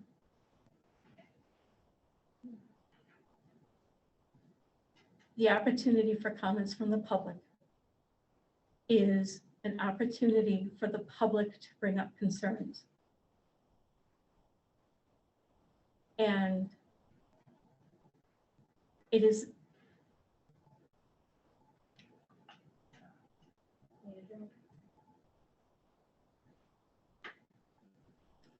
we will listen to what you have to say, but it is very difficult to continue running a meeting when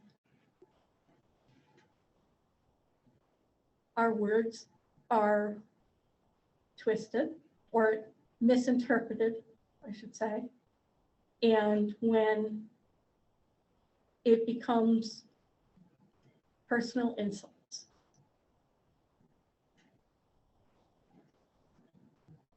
I will allow you to continue for a short period of time to speak because we have been trying to give everybody 3 minutes. I have not been setting the timer in the second session out of courtesy to allow people to speak how they feel. We do listen. And as soon as everybody has an opportunity to speak within reason, we need to continue on with the rest of our meeting. It is 10 after 9. And I do not discourage people from speaking out to us. We want to hear what you want to say. But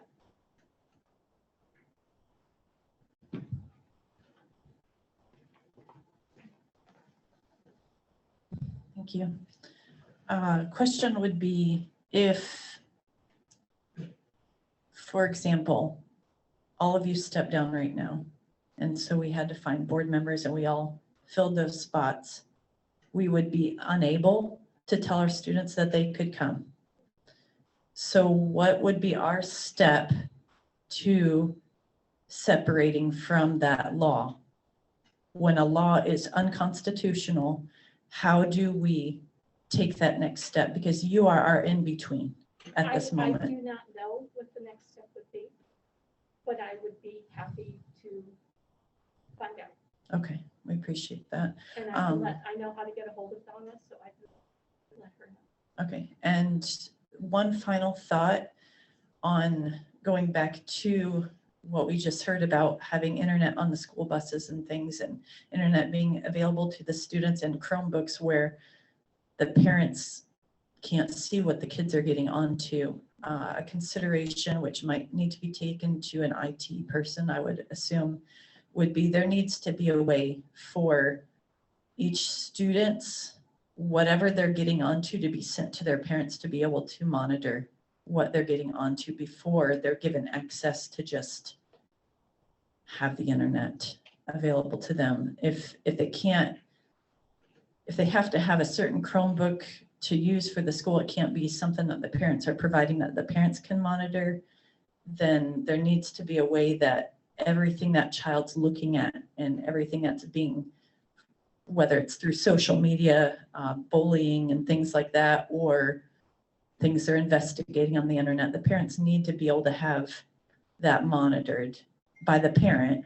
So they need to be able to have that sent to them, which I would assume it would not be super difficult with these programs that are available. It just needs to happen. I hear you, thank you.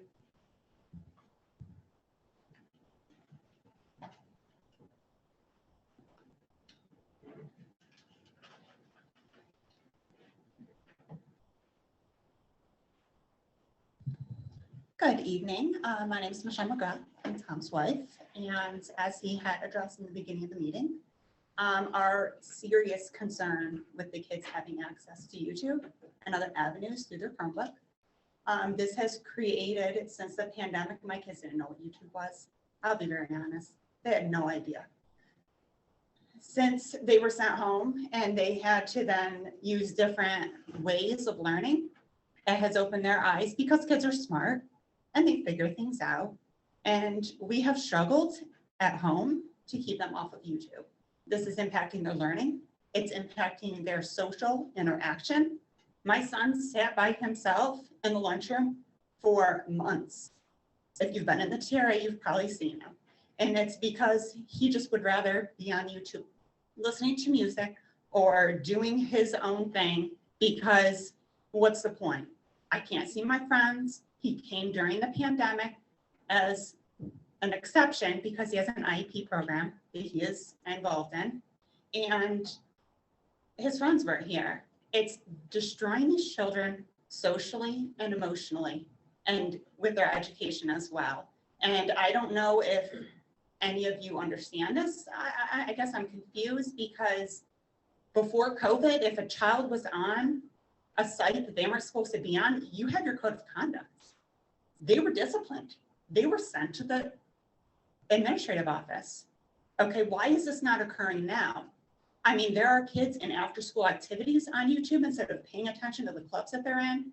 I mean, this is beyond, it's gone so far. I don't know if you understand how drastic this has become in the learning of our children, aside from masks in general. It's something that at home, we put our kids to bed. Now that they have these Chromebooks every day, I have begged the school to just keep them. Don't send them home. I don't want them, because that gives them an opportunity to get on YouTube when I want them in bed. My daughter hears them in the next room. These are my boys in the TRA. I have 3 kids in the district. My daughter could care less about YouTube. She is more focused on education, but that's just her. My boys, you give them an inch, they'll take them on. A lot of kids are like that. And she hears them on it in the middle of the night. We try to take them away.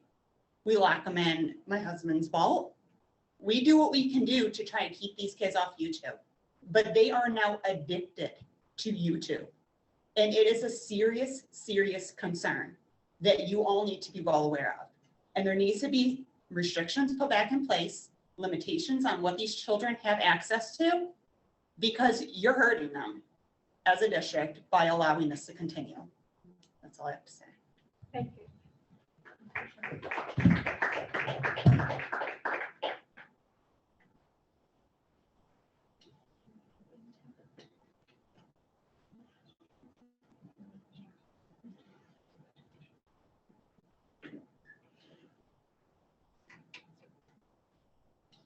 Is there anybody else this evening?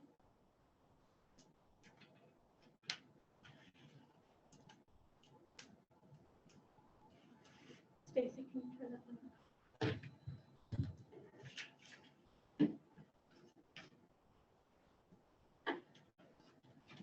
Okay, next is Board of Education comments.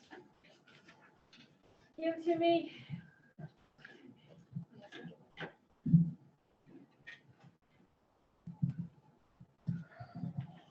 As a board member, I can tell you that I am the representative to the BOCES. I am 2 of our legislative shadows. I have made our feelings known from our district. I have let them know we would like to have choice. I have told them that. So please don't assume that I don't do my job, because I try very hard to represent my community well. And I just want people to know that I do that, and I do it as a representative of our board. That is one way that, as both Joanne and Stephanie mentioned, we have groups of people that represent us, that help us move forward. And that is one way we do this as a board, and I do report back to the board for them. And as Stephanie mentioned, we had a legislative breakfast recently. It was a non-eating breakfast, but we did get to speak to our representatives. And just as one of the gentlemen mentioned, you don't get a lot of response, but you can at least give them your opinion. And that's what we all can do as human beings.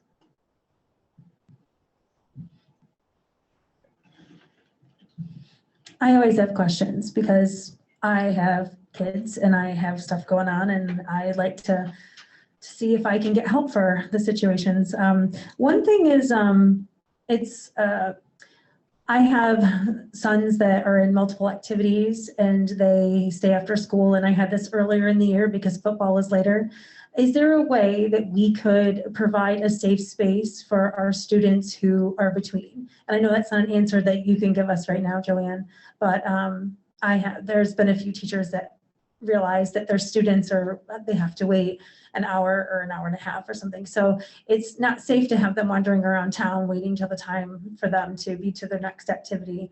And knowing that we're trying to help them catch back up and to gain that learning that the time that they lost, if they had a safe place where they could do their homework and sit and be able to study and do something constructive with their time instead of wandering around town. That is something that a couple teachers had thought that it would be nice to have as well. Another thing, Leah left, but Leah Bailey had mentioned that the students aren't being held to the same standards. And I noticed that with my sons. We had no regents last year for a good percentage of them. So my son, who's a junior, he's only taken one regents, and that was when he was in 8th grade. My other son, he did take 2 regents last year because they were the 2 that were offered. But my son is now a junior, and he's literally taken 1 regents in his life. And it feels like that level of standard that we used to hold our students to is so much lower. And like Leah said, you do your work, you do it, you don't, you don't. And so it was difficult I can relate to the parents who came in talking about like how difficult it is for their sons because they're struggling. But at the same time, I feel for my students that if they're not held to that higher standard that we always have, I mean, when you go through life, you don't just get a pass fail, you earn based on what you've worked for. And having no regents, and I know we have no control over that. I know that we don't. So, but I thought it was very interesting to hear Leah say that she's a student and she feels that way too.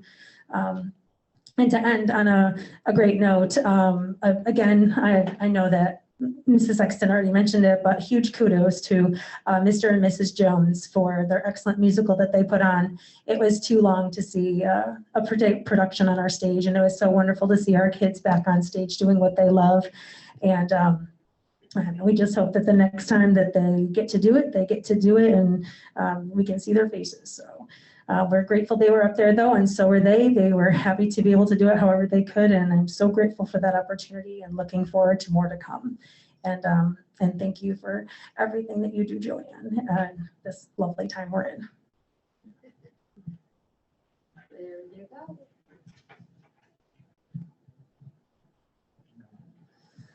go. I just wanted to make a comment for all the people that showed respect, even for different views today. Thank you so very much.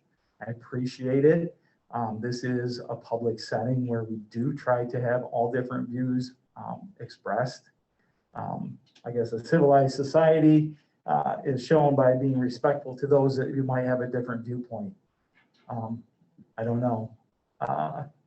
I can't believe in my lifetime there's been such divisiveness where people that disagree, the hatred exhibited to somebody that does not agree with you is unbelievable.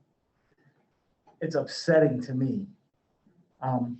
So what I'd like to also go back to, because it was mentioned many, many times directly and indirectly, I have to say that I am so proud to be a member of this board in this community. I've worked in schools for 35 years, and I can say without a doubt in my mind that everybody that is up here does have the best interest of the children of this district in mind, or they wouldn't be here. I know every district isn't like that, and just because it might not be what you believe doesn't mean that they don't have the best interest. We've been up here for years, and this has come up just now, but all kinds of things have come up, and we've always looked at trying to do what was best for our students. If you don't agree with what we think is best, because I guarantee, I have a pediatrician, my pediatrician suggested immunizations. We got them. There were a lot of things that were suggested, and I went by them. Now, I know other people in my family that didn't do that. The way I raised my child and what I think is best might be different than you. You have a right to agree or disagree with how I'm doing it. Doesn't give the right to have such venom at other people that disagree and anger. And I have to say that you people are so lucky to have a district here where the people really do care about all the issues to make it best for our students. I know that is not the case everywhere else. And everybody that is up here, I can swear that if you believe us or not, we do want the best for your children. If they're in here, or my children, they're in college, they do have to wear masks too, because they're not allowed to go in college either. So I didn't raise my hand, but I do have children. My daughter did not do a prom. She did not have, everybody lost out. And one last point, I'm on the board for a long time. I used to go to board meetings. My youngest daughter, I wanted to see if she could get in. She was 3 years old. She taught herself how to read. I wanted to find out if she could start early.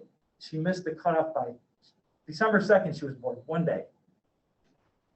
You cannot believe how nasty the superintendent was at that time of belittling, talking to me like I was an idiot. The board would get up, they would vote on things, you had no idea what they were talking about. So you might feel bad. I know there's a lot of younger people here. You do not know what the board meetings used to be like. Sorry, you can talk to us. This is not set up for open discourse. I just want to let you know, I just wish you could be respectful for people that disagree. Because I think that a lot of people right now would wish there would be the death penalty for anybody that believes differently than they do. It's a shame. It's a shame. This district has a lot of positive going for it. I wish you would see the positive. You can still fight for what you want. If you want to run for the board, you can, but it isn't a one issue thing to be sitting up here. Thank you.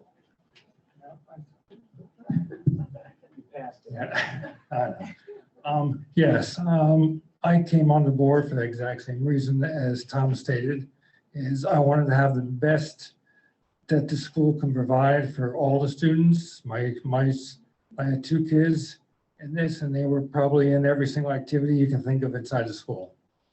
And I was here most of the time with them. So I came here to do exactly that, is to have the school provide the best they can for all the different options that students want to have. And I also been in several board meetings years ago when things were not very pleasant. And to come here and have you guys have an option to discuss and have us listen. We listen, we're not going to react, and we're not going to say what we think or what our personal views are, because that's not what a board member is.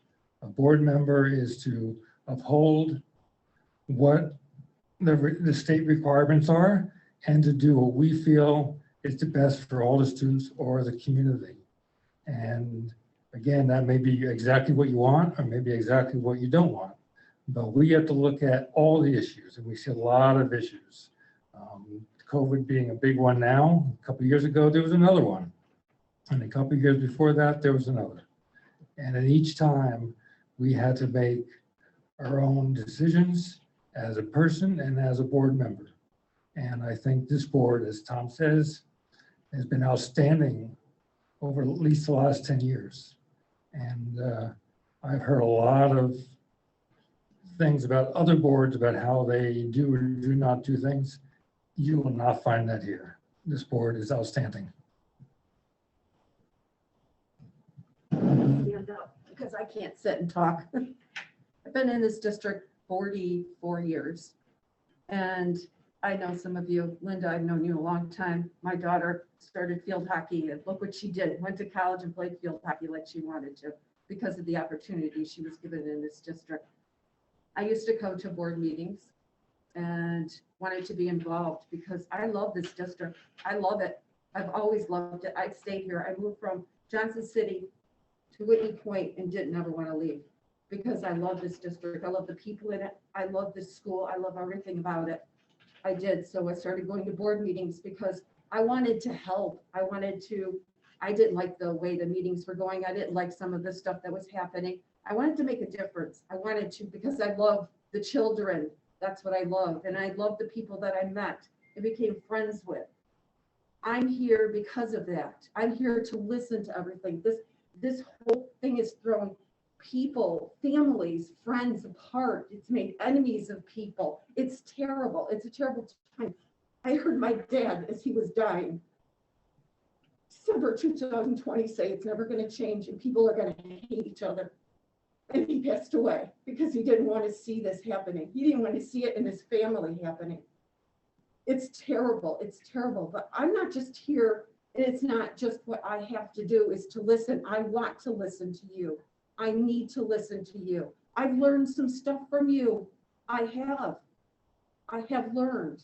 And it doesn't mean just because I'm sitting here, we get involved. Behind the scenes, we get involved. We go to meetings, like Chris said. We go to meetings. We say what we feel at these meetings. We bring it back. We are a whole here. This is a good board and we've done good for these years. I know we have. We've done really good. And we're not going to listen to you. We are. But we can all agree to disagree. We can. That famous saying, we all can agree to disagree. But it'd be terrible of us for not to listen to you and get your answers that you need so you can go forward too, to see what you can do to change. I'm only here, I'm trying to do what's best for this community, and I'm hoping I'm doing what I can do. Thank you.